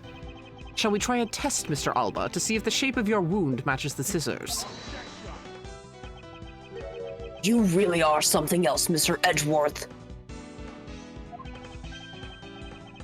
You don't let a single thing slip by you, no matter how insignificant the possibility. You're one to talk, Mr. Alba. You've managed to give the law the slip for 10 years as the smuggling ring's leader. No matter the danger, you can hide every last ounce of fear and anxiety from everyone. You truly are a one-of-a-kind criminal. I'm the master of my fear. However, to think that a person such as you could miss such a large thing. You believe I've overlooked something. You say that my wound was caused by Mr. Cochin.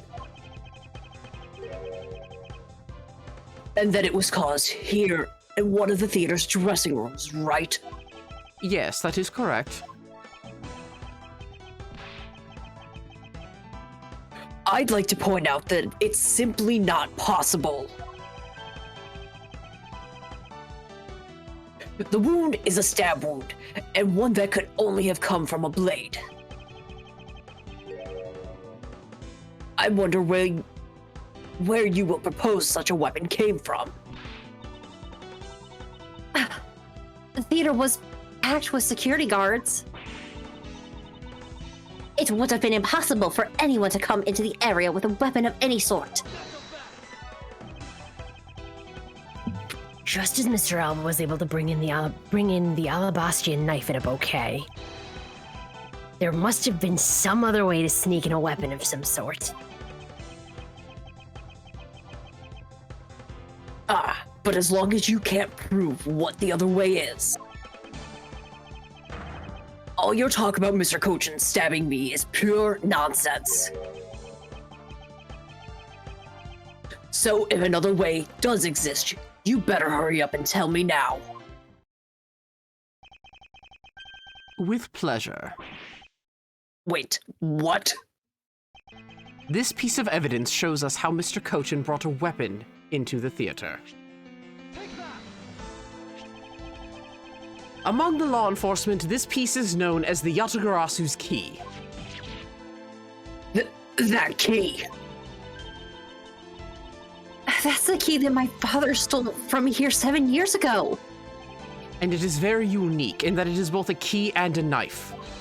Meaning that under the guise of a key, it could have been easily brought into the theater. No! You couldn't dispose of the knife that stabbed you. Therefore, you wiped off the blood and placed it back in Mr. Cochin's pocket. After all, the key itself opens the safe in his office.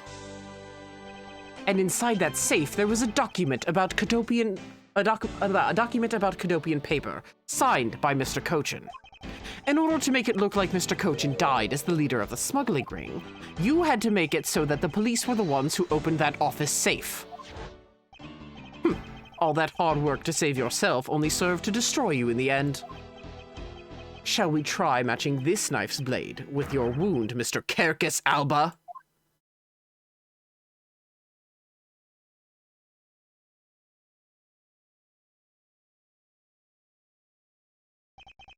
And that is what some may call the coup de grace. Impossible. You can't take me down. Swine, all of you.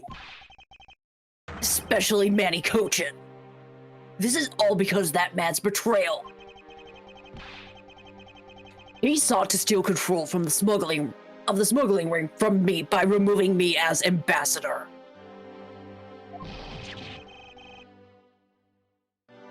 Which is why he deserved to die while bearing the guilt for all of my crimes for him.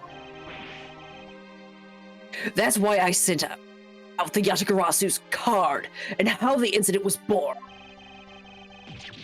Manny was supposed to be the smuggling ring's leader who was killed by the Yatagarasu. But I had yet another reason, yet another story that was supposed to play out. Manny's death was supposed to bring everything to a close. And I would have gotten away with it too if it wasn't for you meddling prosecutors. Oh my god, I forgot we had a fucking Scooby-Doo line. And your dumb wolf, too!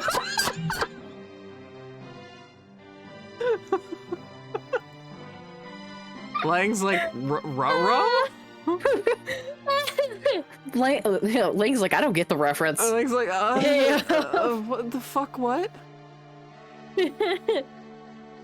Sure not here to translate for him anymore. Yeah. Oh. Well, I mean. Good, but Yeah. Oh my gosh. Larry is here. He is Shaggy. Yeah, Accurate. that's true. Yeah. No, the very first time I voiced him, he was Shaggy. That was the plan, was to have him be Shaggy the whole last series. I just couldn't keep it up. Your Larry voice is beautiful and perfect. Do not change. Thank you.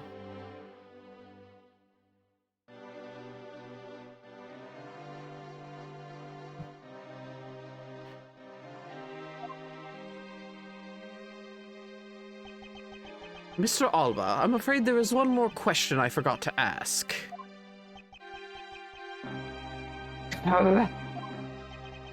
This country's, or Alabast's, which country's court would you like to face first? Either way, it's game over for you. Edgeworth! You don't have to scream, it's okay. I blew my voice out on Monfort doing that shit. Oh god, where are his eyes?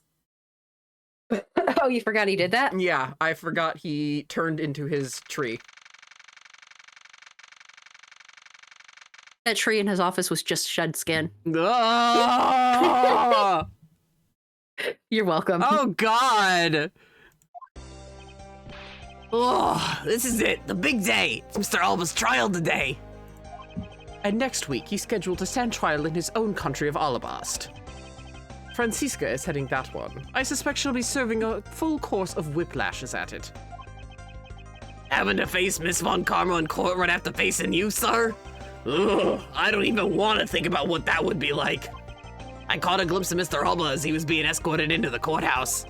And boy, he looked about as glum as I do the day before I get my monthly paycheck.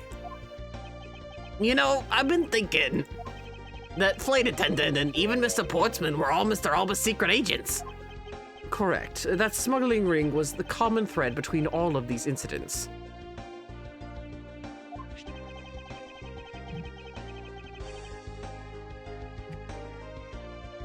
Camille was to provide support during smuggling ops using her job as an attendant. And Mr. Portsman was to manipulate trials related to the ring to end in their favor. Oh, I fly airlines and even the prosecutor's office. No one was safe from the smuggling ring, huh, sir? I suspect there are even more members of this ring spread throughout the world. Yeah, it sounds like such a big op that I can't even begin to imagine what it's like.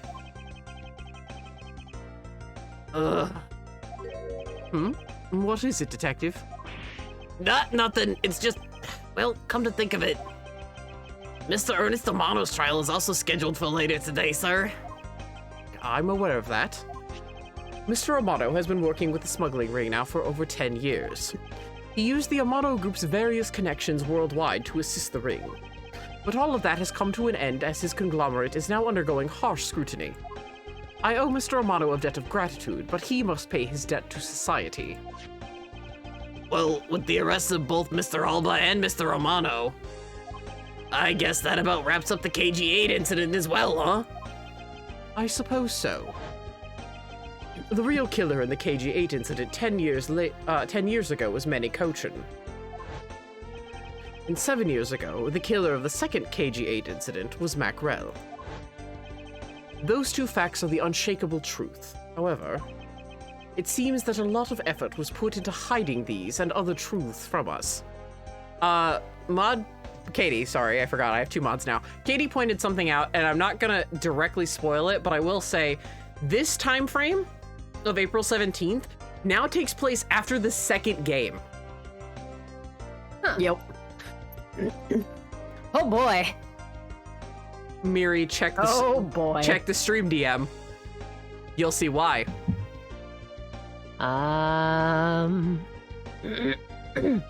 Wait, what? Oh shit. Yep.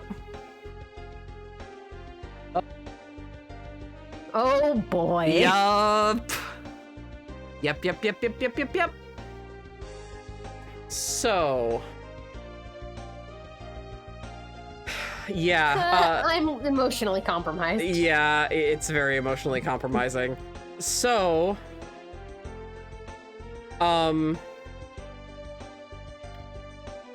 Yeah, so after we beat the second game, hopefully one of us remembers to remind everybody about that next year. Yeah. Because we did a few week time jump. And the second game has already happened. And I will expose it all at the trials today. You're solving cases left and right today, aren't you, sir? CCU and Dead Man. Perhaps now, these two brave souls who tried to make the truth known can rest in peace. By the way, I received some gifts from Ambassador Peleno. Shrimp, crab, beef. I don't need any of these, so I'm giving them to you. What? Seriously, sir? Wait, actually, I don't think I want them anymore. The way you're holding them, don't tell me they're just coupons, sir. Detective Gumshoe, have you not read the paper recently? Ever since the two countries became Catopia again, its economy has changed. Really? And it seems that Ambassador Peleno has reaped a few benefits from his own of it. Peleno's the ambassador for Catopia! Yes. Good boy. He's a dog. Good boy. You get the head pets. He has been announced as the official ambassador of the newly reunified Catopia. But what a pity. Even though every item he sent is a treasure, you don't seem all that interested. Well, if you don't want them, I can give them to my lovely assistant, Kay. Wait, that's not what I said! So, Mr. Edgeworth, please let me have them, sir. Actually, come to think of it, where is Kay? How come she's still not here?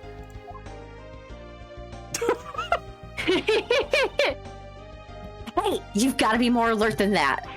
Ah!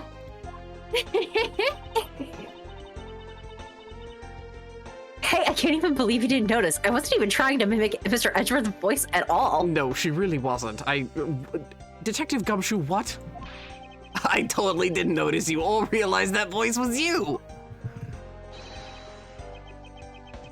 Long as you said, ferocious love blooms with each new spring. Agent Long, a pleasant surprise to see you here. It's been a long time since I set foot in a courthouse. But I wasn't gonna miss watching the guy who screwed up my country finally get what's coming to him. Well, that and something else. I wanted to see you in action in court. Is that so, Agent Long? We flushed out all the counterfeit bills, so Zhongfa is finally at peace again. And it's all thanks to you. So I just wanted to say thanks. Oh, wow. I never thought I'd see the day old Wolfie says thanks to Mr. Edgeworth. Mr. Edgewolf. Edgewolf? That's the ship name, Edgewolf. It fucking should be. Instead of Longworth. Edgewolf. I should be the one thanking you, Agent Long. If you hadn't negated Mr. Alba's extraterritorial rights, I would not have been able to bring him to trial. I believe the victory belongs to the both of us in this case. Shared victory, huh? Look, don't get me wrong. I'll still never forgive you, prosecutors. And I have zero interest in that truth thing you talk about in court. I've always done things my own way. And that's not about to change. Got that? I see. Well, I believe you should follow your own creed when you do your job. Yeah. And if there's ever someone your precious truth can't catch, feel free to sit around and cry about it all you want. But as for me, I'm going to get that person no matter what. All right. It's about time for the trial to start. I will see you later. I'll be watching your performance from the gallery. I'm looking forward to this. I prepared a whole ton of ticker tape for today's victory, sir. Oh my god, they remembered the booklet.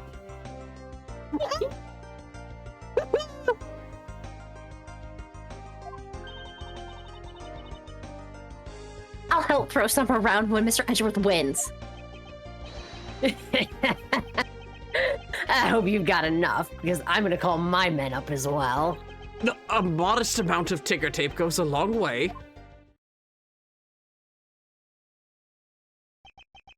The scene shifts to the courtroom and the final act of this long tale begins. The legend of the great thief Yatagarasu. It's the story of those who choose to dedicate their lives to the pursuit of the truth.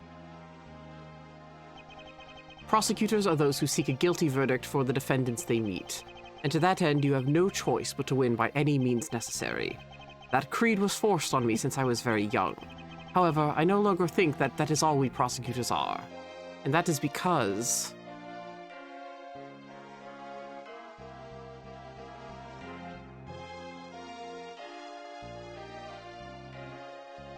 even though I've only been away from the courtroom for a short time, I feel as though it's been a lifetime since I set foot in one. And today, more than any other day, I feel the fight within me rising. Don't you fucking interrupt me, Miles. I can't talk that fast.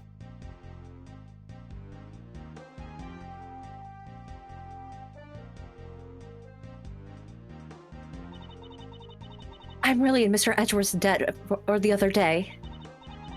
Thanks to him, I'm free to serve in this friendly blue skies. Oh, and about my suitcases? I've been selling them on the internet, and they've become a real sensation.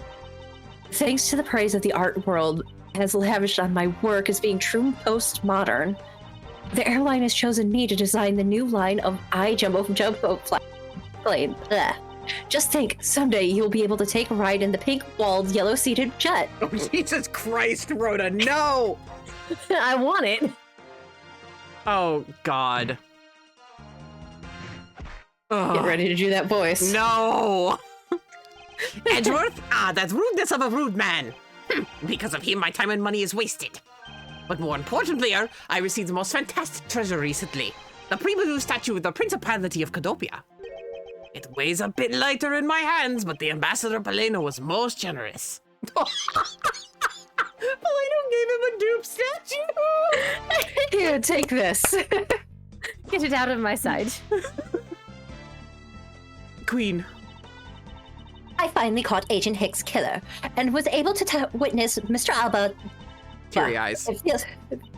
I received another offer from Interpol to work a case.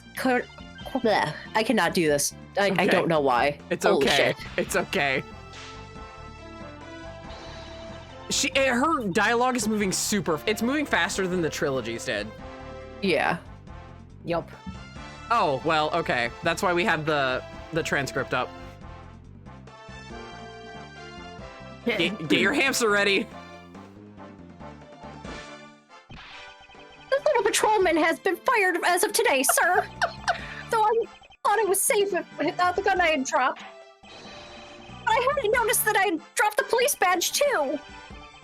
I guess it really broke the camel's back when I couldn't find my badge. My little life is suddenly trapped in a dark black hole, sir. I think I'll go to the courthouse and file a complaint with the Rufflet Man. Ruffles me. Not a fucking potato chip, Meekins. Bless Meekins. Baby girl. I was actually hoping to talk with Mr. Edgeworth a bit more than I did, but I've got to get going and return to Europe. I still got a long way to go and a lot of stuff to study there. Next time I help Mr. Edgeworth on a case, I'm gonna do it as a real forensic scientist. I'm sure he's going to need all the help I can give him, scientifically. Oh, precious girl. I love her! Your Franzi voice is also a lot more like, I'll explain it afterwards. Credits are rolling. Mm-hmm. Because the kidnapping was staged, I was let off easy. But I won't be going outside much anytime soon, but that's really okay. The only prison I'm forever trapped in is the cage of love! The guard down at the detention center. Well, when he's on guard duty, he has such a cold look in his eyes, just like that prosecutor. Stop it, Lauren. When will you ever learn to stop being a prisoner of love? She's the cutest. She's fallen for Bagel Cop. New OTP. Oh my. Oh hey, it appears that there are all sorts of drama that takes place outside the courtroom. Anya! Since we judges are here day in and day out, I've only heard a few rumors, but... apparently, Mr. Edgeworth teamed up with a thief and became a detective. Maybe I should team up with a bailiff and try to become a lawyer or something. Spin-off game when? I would pay for that game. Yeah, spin-off game when?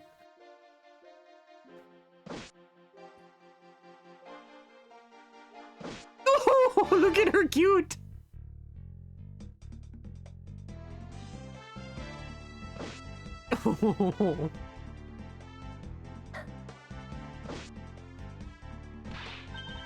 Oh, I barely escaped death yet again.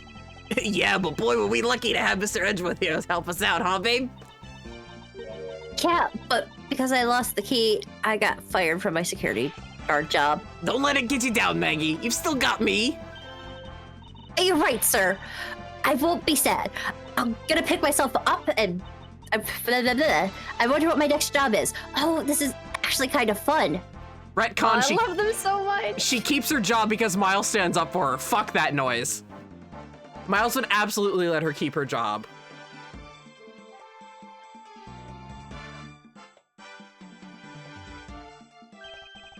Why not come to Canopia for your summer vacation? We have coupons aplenty.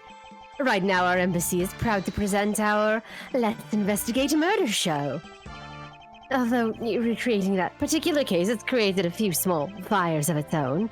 And then we had a few problems with the fire marshals, but the next event will be great. It will be an attraction entitled Capture the Yatagarasu. Of course, I hope to enlist Kay's help in creating our latest attraction.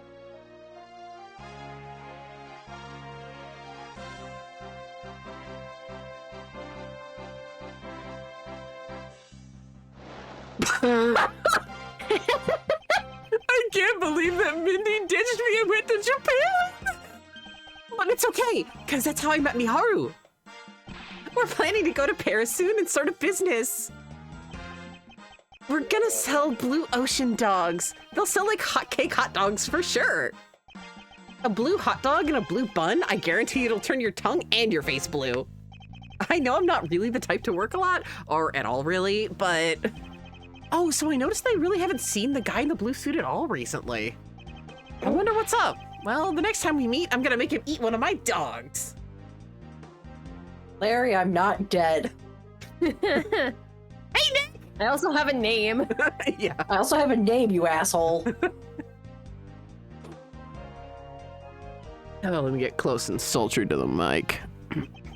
Today I give testimony in court as a member of the Atagarasu. Yo, Mr. Bad. You look well, all things considered. By the way, have you noticed that elements within the ring have begun moving? They're probably fighting over who should succeed, over who should be the next boss. Although, to be honest, I wish I could forget I'd ever heard of that smuggling ring. Longier says, thoroughly bite the poisonous snake from head to tail. No one runs afoul of the law and escapes this wolf's fangs. I'll get you all yet. Youth. When did I become so old, I wonder? I've begun noticing gray hairs in my beard more. Thinking of retiring my mirror.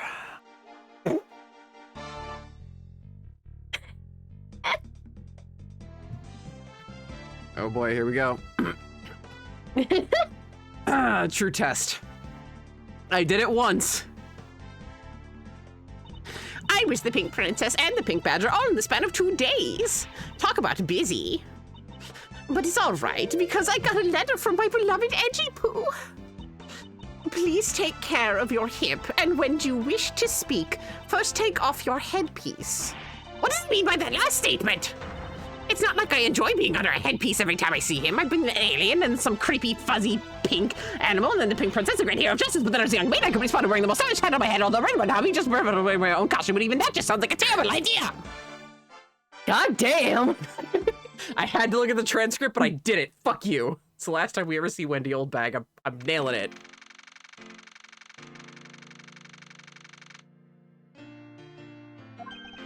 Whoa! I feel so much better now that the trial's over. And as always, your legal prowess was top-notch, sir. Yeah, and nothing beats the look on Mr. Alba's face when you revealed the ring secrets. It was amazing. You're like a totally different person when you step into a courtroom. Mr. Edgeworth is always 10 times fiercer in court. Based on the information Mr. Alba offered up, they've begun large-scale operations to clean up the rest of the ring, which I'm happy to leave to Francisca and Agent Long. So, what are your plans now, Kay? Oh, well, we've taken care of a lot of creeps who killed my father, so I'm not sure. Hey, I know. Maybe I'll just keep on being Mr. Edgeworth's assistant. Are you still trying to steal my job, pal? Just kidding, just kidding. I can't steal something so important to you, Gummy. Oh, what a relief.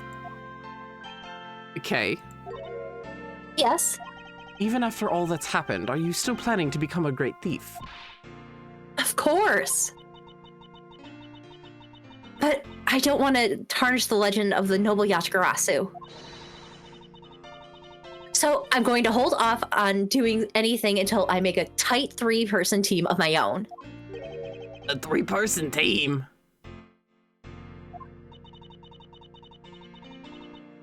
A 3-person team of young, beautiful, young beauties the same age as me, if possible. With those criteria, I highly doubt you'll find the 2 other people you need. My father chose to fight for the truth. I think that's what's so noble about him. So, you see, Mr. Edgeworth? The only thing I will ever steal are the truths that have been hidden away.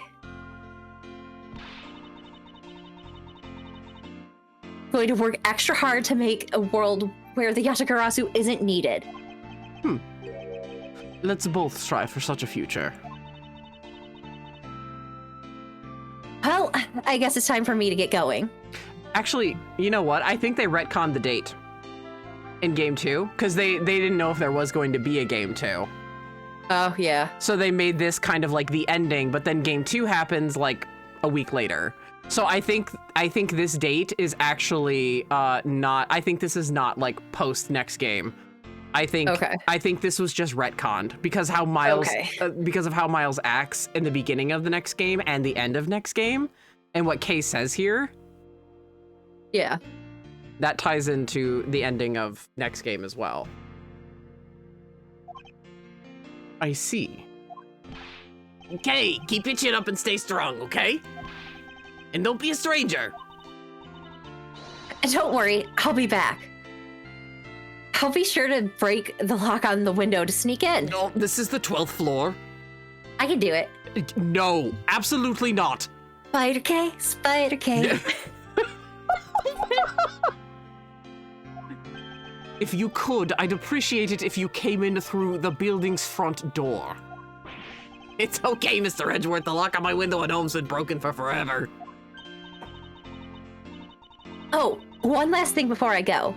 Let's take a group picture. Just the three of us. Yeah, commemorative photo. Every big case has to end with one. No. Hey, why not? Don't tell me you're camera shy, Mr. Edgeworth. Of course not, Detective. Come on, Mr. Edgeworth.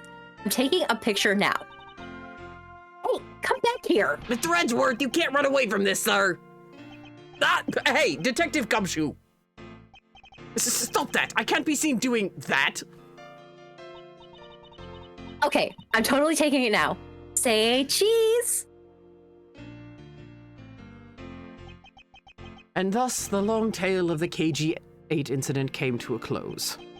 It saw the demise of a smuggling ring and the birth of a little great thief. But there is little time to rest and relax, for I am eager to tackle the investigation into a new case. The reason for my eagerness is my want to pursue the truth and my want to believe in the strength of those who use the power of the law for good. As someone who has chosen to live my life as a prosecutor, that is my new creed.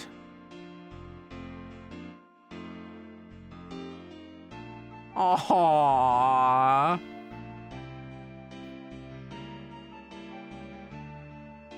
BBs. Aw, She has her three-man team. What? she does. Kay has her three-man team. Yeah.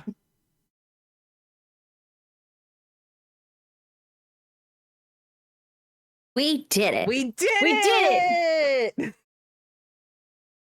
So, there's not much to say because a lot of it is second game. I will actually say people prefer the second game with good reason. The plot is great, but there are points where it gets really fucking out of hand. I will say that.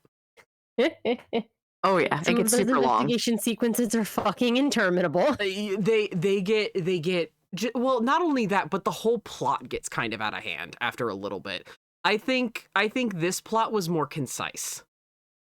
Like, people say that there's not, like, I think, like, in a like kind of on a retrospective, a lot of people praise the second one more because the plot is more intricate and the characterization goes through the roof even more.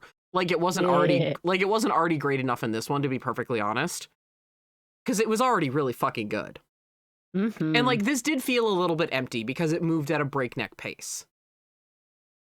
But the second game has really long cases, which are needed, but the overarching plot is even fucking crazier than this one. So in terms of an overarching plot, this one is far more tightly knit and put together. Like, I can kind of believe it. The next one, there are just points where I'm like, there's shark jumping going on here. Like, more so than a body was swung across a canyon shark jumping. which was pretty shark jumpy of the trilogy. Not that I care, it was fun, but like you got to admit it's pretty fucking shark jumping. Yeah. It's not, which is up to you as to whether it bothers you or not, but absolutely, yes. Exactly. Yeah, no, I'm saying that as a criticism, but as a criticism of love. Yeah, you know, exactly. Like, I can criticize something and still enjoy it. Like I hate the things are allowed to be bad, and you're also allowed to enjoy them. Two things can be true. Exactly. And it's not even that it's bad. It's just like, oh, this is kind of silly. Because like it's just like it just needed to amp itself up. Because this was like the end of the trilogy, and they were like, we are ending it. We don't know if this is ever going to continue, so we need to make this as big as possible. Right. And that's kind of how they're treating every game now, which is why every time the stakes get grander and grander. But I think now that they realize people are going to keep buying things, they are they're kind of scaling things down a little bit. I hope for the next Ace Attorney game, the main line. Mm-hmm. I think it needs to be scaled down a little bit more, but yeah, it is kind of an empty game. Like a lot of it really does rely on the cameos. Like you feel a lot happier like when you see characters you recognize. Like when Maggie shows up, it's like, oh, Maggie. And like, I'm sorry, bullshit. Headcanon is that Miles talked her into keeping her job. Hell no. He would not let that happen to her because it was just a mistake and because she was set up by someone from a smuggling ring. He'd be like, fuck that. I'm High Prosecutor Miles Edgeworth. I don't pull that card often. She keeps her job. Unless she got fired for an unrelated reason. Unless she got fired for an unrelated reason, which is fine. But they cited that she got fired for the Portsmouth thing. Right. Going through that last case, it really wasn't as bad as I remember it being or as people make it out to be. I think when you're going through it for the very first time and you don't know where the end is, and every 5 minutes Alba is saying, we're done, I'm leaving. Yeah. And then a new thing happens and you get so close and then it goes right back. All three of us having played this at least once, we can see the light at the end of the tunnel. Whereas if you're going through it for the first time. That's very true, but it's kind of become hyperbolized where even if people have played it, they're like, oh my god, this shit again. And it's like, it's really not that bad. It's not even that tedious. I don't It feels think. pretty tedious to me, but yeah. I mean, that's the beauty of having different people on the same game. It feels tedious to you, doesn't feel tedious to me. What about you, Katie? Oh, it can be a little tedious at times. Where he just keeps going, no you. Yeah. Essentially. That's essentially what he's doing, is no you. The whole fucking back half of that case is just Miles and Alba with a deck full of Uno reverse cards. Yeah, it really is. Okay, but like that whole bit where Miles is like, oh, my knowledge of the Steel Samurai will help me crack the case. Like, that is spectacular. You can't, that was my favorite part. You can't take that away from me. It's so good. I'm a fucking nerd and it's going to crack this case wide open. And I mean, it did. I don't know. I think Alba's a pretty cool villain. A lot of people just kind of hyperbolize him now. It's just like, oh, it's the man who takes forever. And I'm like, are we all forgetting the second game, like, exists? Because this is just the length of every case in the second game. Even for the minor criminals, that's what they take us through. Are you fucking kidding me? So to be fair, recency bias is a thing. If this is the guy if this is the most recent thing you're doing, and especially compared to what you've already been playing in the earlier cases, it's going to feel like an absolute goddamn nightmare. You may not remember game 2 by the time you get here. That's true. Yeah. Yeah, that's true. I mean, Katie and I have the advantage of having watched through it recently. Right. The second game. To prep ourselves. Yeah, so that's definitely true as well. But people overall, even as a retrospective, they're like, okay, we played these games, what do we think? The second game is still better. And here are our complaints about the first game, and the complaints are what they praise about the second game. And I'm like, excuse me? Yeah, without knowing what the specific complaints and phrases are, I can't really weigh in. But it is somewhat different when the game sets up the expectation that everything is going to take goddamn forever versus the one thing unexpectedly taking goddamn forever and you weren't prepared for it. That's true. I don't want to say too much without spoiling the second game. True, very true. Oh, Because I'm so excited. yeah, there are a few people that are watching that have not played the second game. Yep. So We're gonna fix that. yes, and we'll see. As far as I know, there is a translation going on of the HD port, and it is by the same translation team, but the problem is that they lost the original, or rather they deleted the site with the original files because they didn't think they fucking need it anymore. And they have it, it's just collecting it piecemeal and working on it. And they have been working on it since June. And they're working pretty quickly. They're working as fast as they can. Their thing is to get it to work with the kind of the BlueStacks engine. I don't know how they're going to do this with the fact that there was like to get Gyakuten Kenji 2, which I actually do legally have a copy of, in many forms.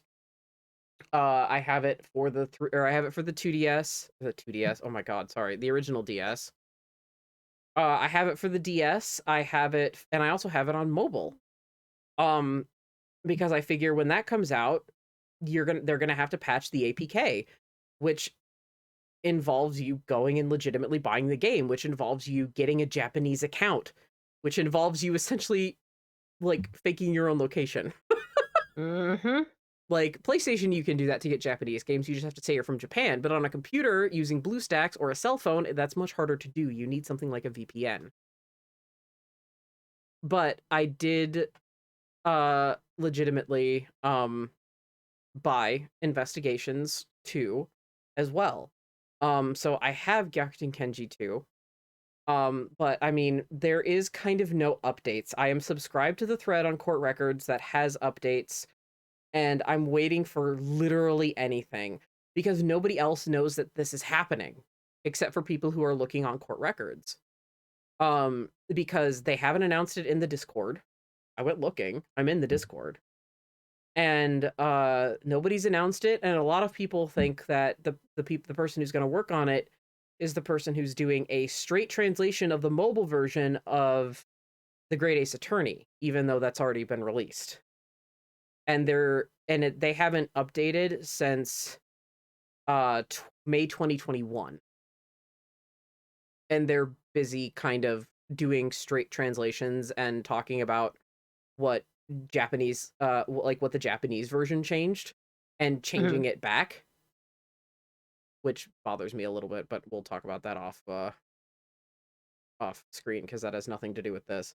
But i.e. there are like two different translations in the works, and one has been promised for like years from now, and another is underway, but we don't know the state of it because it's not as well known, so people aren't really hounding the team, which is a good thing. But it's mostly made of the same team, and they have most of the script piecemeal. It's just getting it to work on an APK, and that's a lot trickier than getting it to work on the DS file. So, especially because I don't really know what goes into like dumping a ROM and everything like that. That's far beyond me. So it might be that we may or may not have the HD version. I would love to go through this with you guys with the HD version, because having a fucking layout with both screens, because there is speech on the second screen in the DS version, is going to be kind of a pain in the ass. It's not going to like it would just be nice to have consistency. It would be nice to have all the HD sprites. But I mean, if they don't have it in time, or I at least don't have a release date, I'm not going to push it off forever, you know? So I'm really just waiting to see. And since this is the last Ace Attorney of 2022, because we have Thanksgiving coming up, I'm going to date this recording. We have Thanksgiving coming up next week, and then it's the holidays, and things just get fucking crazy for everybody between Thanksgiving and New Year's. So I'll just be doing my own stuff. I'm not going to expect other people to collate their their shit around my shit. That way they can just do their own stuff. And everybody has stuff going on in their personal lives too. So, myself especially around Christmas, I'm very open with the fact that Christmas is kind of a tumultuous time of year for me. So, it's just kind of better. And there's no place in 2 to stop and take a break. Once we go, we go. Ugh. Oh yeah. So, Ain't and no stopping that train. yep. And plus with the scheduling of Ace Attorney as well, where it's pretty much right now in the latter half of the weeks. Like the beginning of the weeks will be something else, and then the latter half will be, so I'll be juggling 2 different games at the same time, which isn't that hard. As long as we have things like scheduled out, it's easy peasy lemon squeezy. So, I suspect Investigations 2 is going to take us a few months. At least 2. At least 2. Oh yeah. It's just a long ass game. So we probably actually won't get to Daigakuten until 2024. I was in this for the long haul, motherfuckers. Hell yeah, boy. But yeah, the problem is I can't fully give like critiques on what people are saying about 1 without spoiling 2. But I can be vague and say that they're like, oh, well, the last case was really kind of unnecessarily long, but 2's was great. And I'm like, there were cases in 2 that were unnecessarily long. And I can't say anything else without a spoiler because it involves the big bad of 2, and I'm not gonna say it. Or one of the big bads of 2, because I have said that Miles has 2 in both of the games. But I am hype for Investigation 2. Very fucking good game. And I agree that it's the better of the 2 entries, but I think the first one definitely needs credit where it's due. Yes. It's kind of the similar, actually it's really kind of the similar, I think the praise that was heaped onto the first Daigakuten is fitting of the Investigations games. The second is the better entry and definitely knows what the fuck it's doing a lot better, but without the success and how good the first game was, we wouldn't have that. It does add a new mechanic. A lot of people thought like just the logic was a bit bare because we didn't get to use Little Thief. And I agree. I love Little Thief as a mechanic. I think it's a great mechanic and we really didn't get to use it that much. So they add in a new mechanic to help you. And that is going to be an interesting one to balance because that's a timed mechanic. Oh, I love that mechanic so much. It's really good, but it's going to be stressful to voice. Yup. Because I will be timed.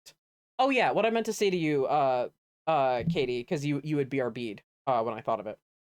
It's sorry. Oh, how dare you? I know. The reason I think you had trouble with Franzi is your Franzi speaks more meticulously. She has kind of a point to everything she says. She speaks slower. And that's fine. She's not like slow. It's not stilted. Yeah. It's not stilted exactly, but you definitely emphasize your consonants. Your diction is very precise and clear, which by design slows your speech down a little. Right. And that's perfect for Francisca. But Yes. in terms of reading the credits, which don't let you pause. Yeah. It's a huge ash It's a huge Thanks, old bag. Yeah, it's a huge ash. It's a huge ass rush. So, Speaking of diction. Yeah, exactly. What is that? Oh, okay. The sauce. Thank you. That I've known that joke like for fucking ever, and then I like lost it, and then we reconnected, and now I use that all the fucking time. Excellent. Yeah. I'm like, what is that? Is that a sauce? But yeah, okay. The way I explain Katie's humor, her precision strike humor. You know the games like Call of Duty, where they're like, go and get the briefcase now, and it's like, you know, one of the briefcase that has a FLIR cam that has like a remote bombing site, and you look and you like target the missile. You know, you have like the missile targeting system where you like find your target. It's like, oh, blow up the tanks that are coming down the road. Jenkins, give us support now. And you open up the briefcase and you have your FLIR cam, and it's like you find your tank, and then you calculate where it's gonna be, and you hit the button, and you watch it go, That's Katie's type of humor. Like, that is Katie's humor in a nutshell. She sees the FLIR cam, she sees the enemy tank rolling down the street, and she pushes the button, knowing the trajectory, knowing it's going to hit and explode. Like, I told Katie that the other day, and she just started cracking up. But like, that is the most apt thing I can think of, like, as a visual metaphor for her precision strike humor. Precision strike. Meanwhile, I'm over here just like throwing everything in the kitchen sink out because at some point something is gonna land. Go ahead, Katie. Yeah, I was just saying because you had mentioned that with Francisca in the cha. The ya, and then the cha. And then today was the mein Gott.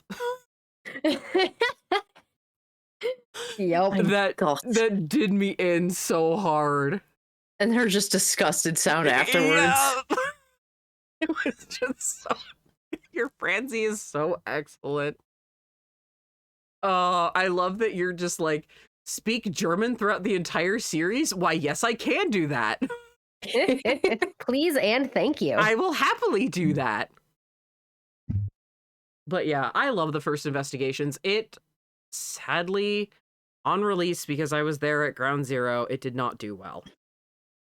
People were not happy that you weren't in court. They really didn't like that you weren't in court. They were just like, change! What is change? They didn't like the addition of Kay. They thought she was incredibly obnoxious for the longest time. Because it really has become a recent thing that Kay is very loved in the fandom as a whole. A lot of people were like, oh yeah, Kay's interesting enough, I guess, you know? But like, it's only become within the last 10 years, Katie, since you got into it about. And even then, it was kind of on the tail end of it when you got into it too. Mm-hmm. You didn't see a lot of people talking about Kay. No. But now you do. Yeah, oh yeah. She's all over the place. A lot of people actually started loving Kay before they've even played the games. And I see proof of that just from them being like, I love her, I would die for her because I know this person who draws really good art. And then, you know, if you look back through like their post history, you know, and then like you look back through their post history and then you see that they haven't played the games and they're like, okay, I'm going to start live, you know, tweeting, live blogging, live reacting to, or I'm going to start streaming my first time ever now. And I'm like, oh, okay.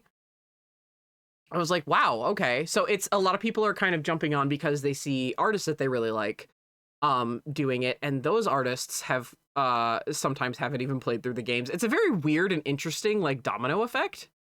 It's not really a criticism. It's just an observation. I'm just like, oh, this is an interesting thing that's happening. I haven't really seen that happen before. But Kay was not widely liked in 2009. A lot of people thought she was kind of like a Maya clone.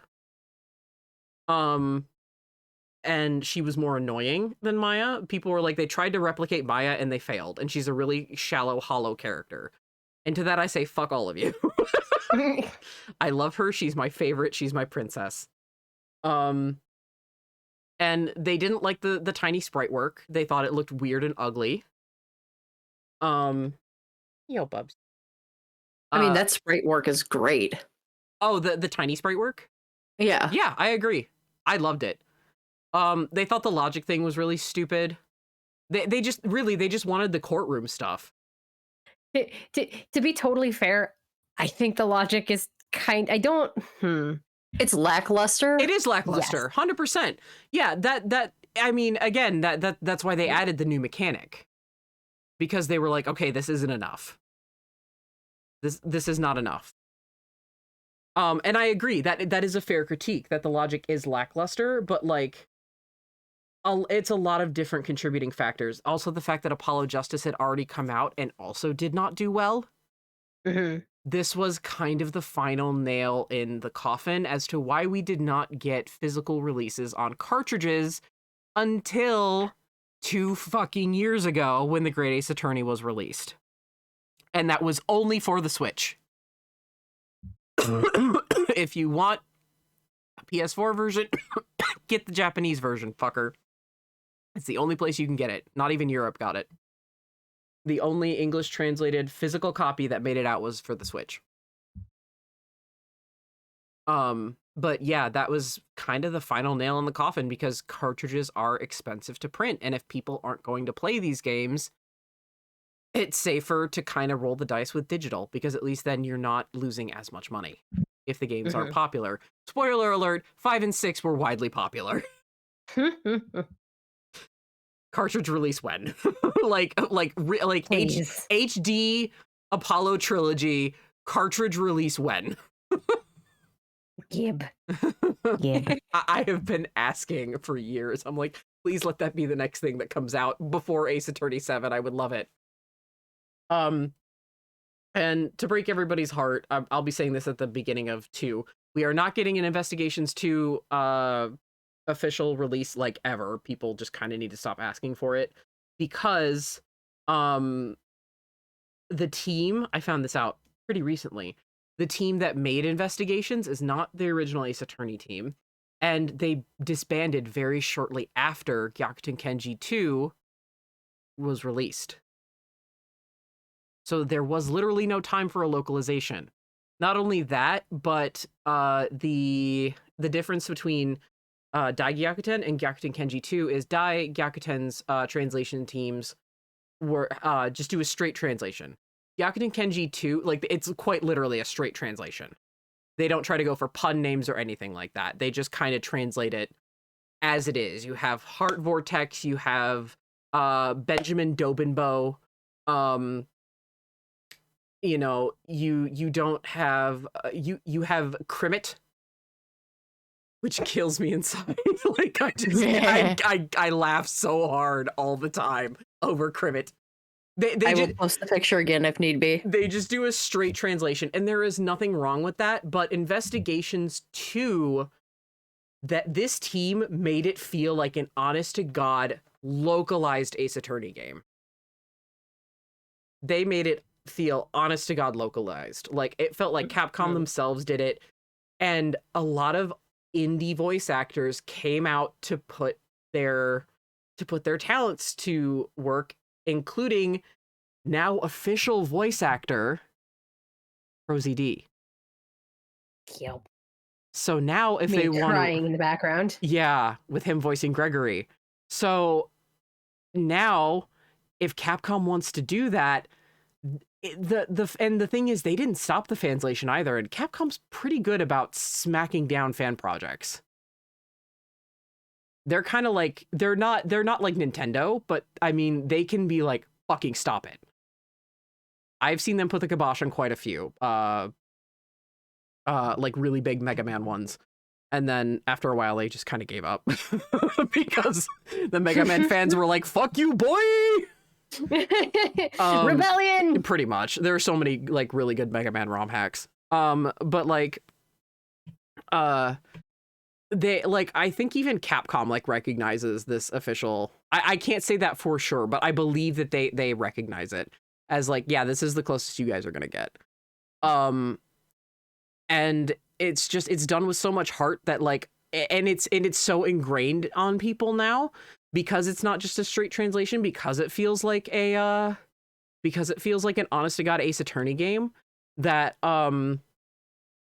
that if people were to like, if Capcom were to come out with being like, hey, we're going to do an official translation, and they didn't use the same names, at least for major riot in the street. Yeah, at least for major characters, people would freak the fuck out. It's different than doing the Sherlock Holmes and Sherlock Holmes thing. It's different than like a case of like the Conan Doyle estates going crazy, you know, or it's different than, oh, they didn't exactly they didn't do a direct translation of this, therefore I don't like it, which is exactly what happened with The Great Ace Attorney.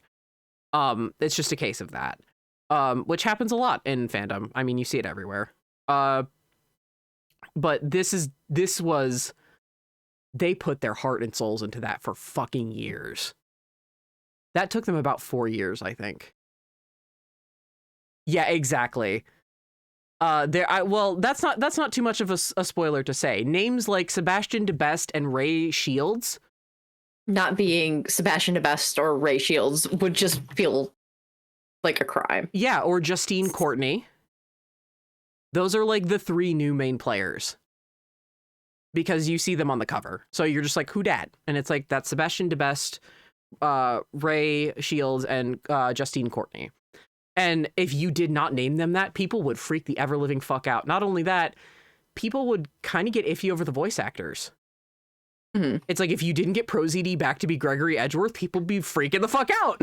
Oh, but Sun One would do it in a heartbeat. Oh, he would. He would be like, baby Capcom! He'd be outside Capcom with the boombox. Like, hello! I'm here! I'm here I'll to do be it at a Greg. discounted rate. Please. Oh yeah, he still loves the Ace Attorney series.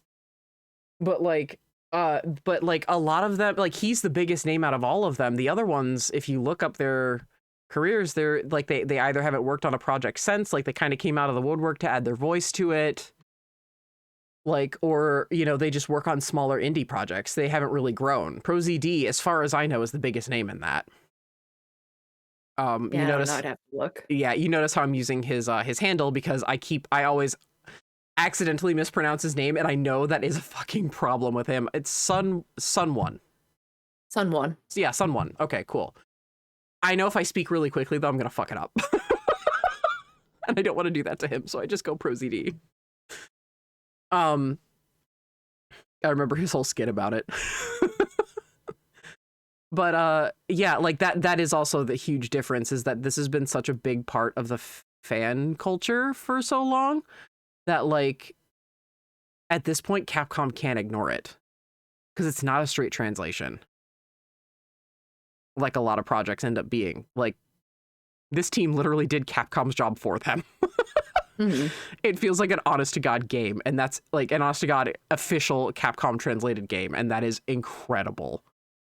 It takes so much effort to do that, down to the tiniest detail. Shit stuck to my glasses. But yeah, so that's why we're never getting an Investigations 2 localization ever. It's been too long. The wait period's over. The time to do it would have been while they were working on it or afterwards, but the fact that the team disbanded, they couldn't work on a localization because the team was gone. Who could they talk to? Who could they work with? Yeah, the statute of limitations of that is long since expired. Yep. Sorry, I've just been talking. Any thoughts you guys have about the first Investigations? None that I can think of at the moment, honestly. Okay. I think it does a lot of very important and for what is coming next. I think it's a great. I think it's a great little package all on its own. There are some things about it that are fairly inspired. Most of it I feel is a little flat, especially in comparison with what's coming next. But yes, we will see when we get. Yeah, that is very true. But on its own, A solid little gem. Mm-hmm. I agree with that assessment 100%. Again, I don't hate. I always love it when you get games that have good character development for characters that are they have a fully realized, meaningful character development arc. They're still assholes by the end of it, but like they have. Do you mean Agent Shi-long Long? Shut up. Calling you out. Calling you out. But like, this duology also does wonders for Francie. We've already seen her go through some great development in this game. And we're going to see her go through even more. Yeah. Yes. We're going to see Kay get the characterization people said she desperately didn't have, even though I think she did. And goodbye, Burn Faraday. We love you. Bye, Burn. And we miss you, but you are not coming back. But we love you.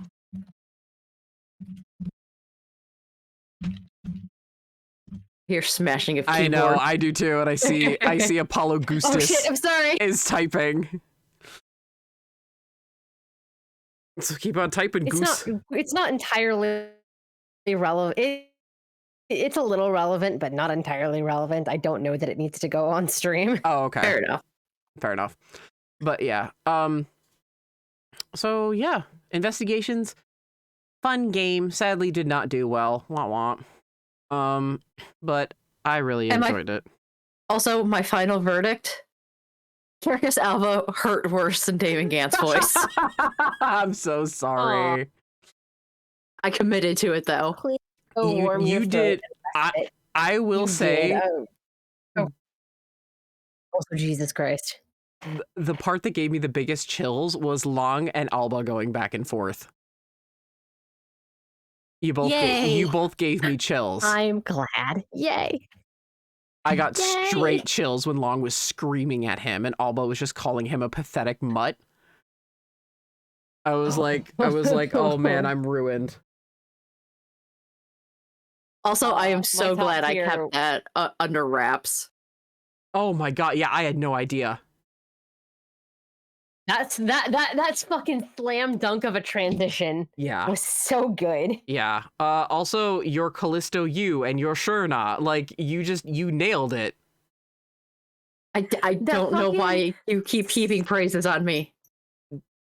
Because you deserve them. That fucking slow slide back and forth when Shirna was starting to lose it and couldn't quite remember what voice she was supposed to be in at any given time.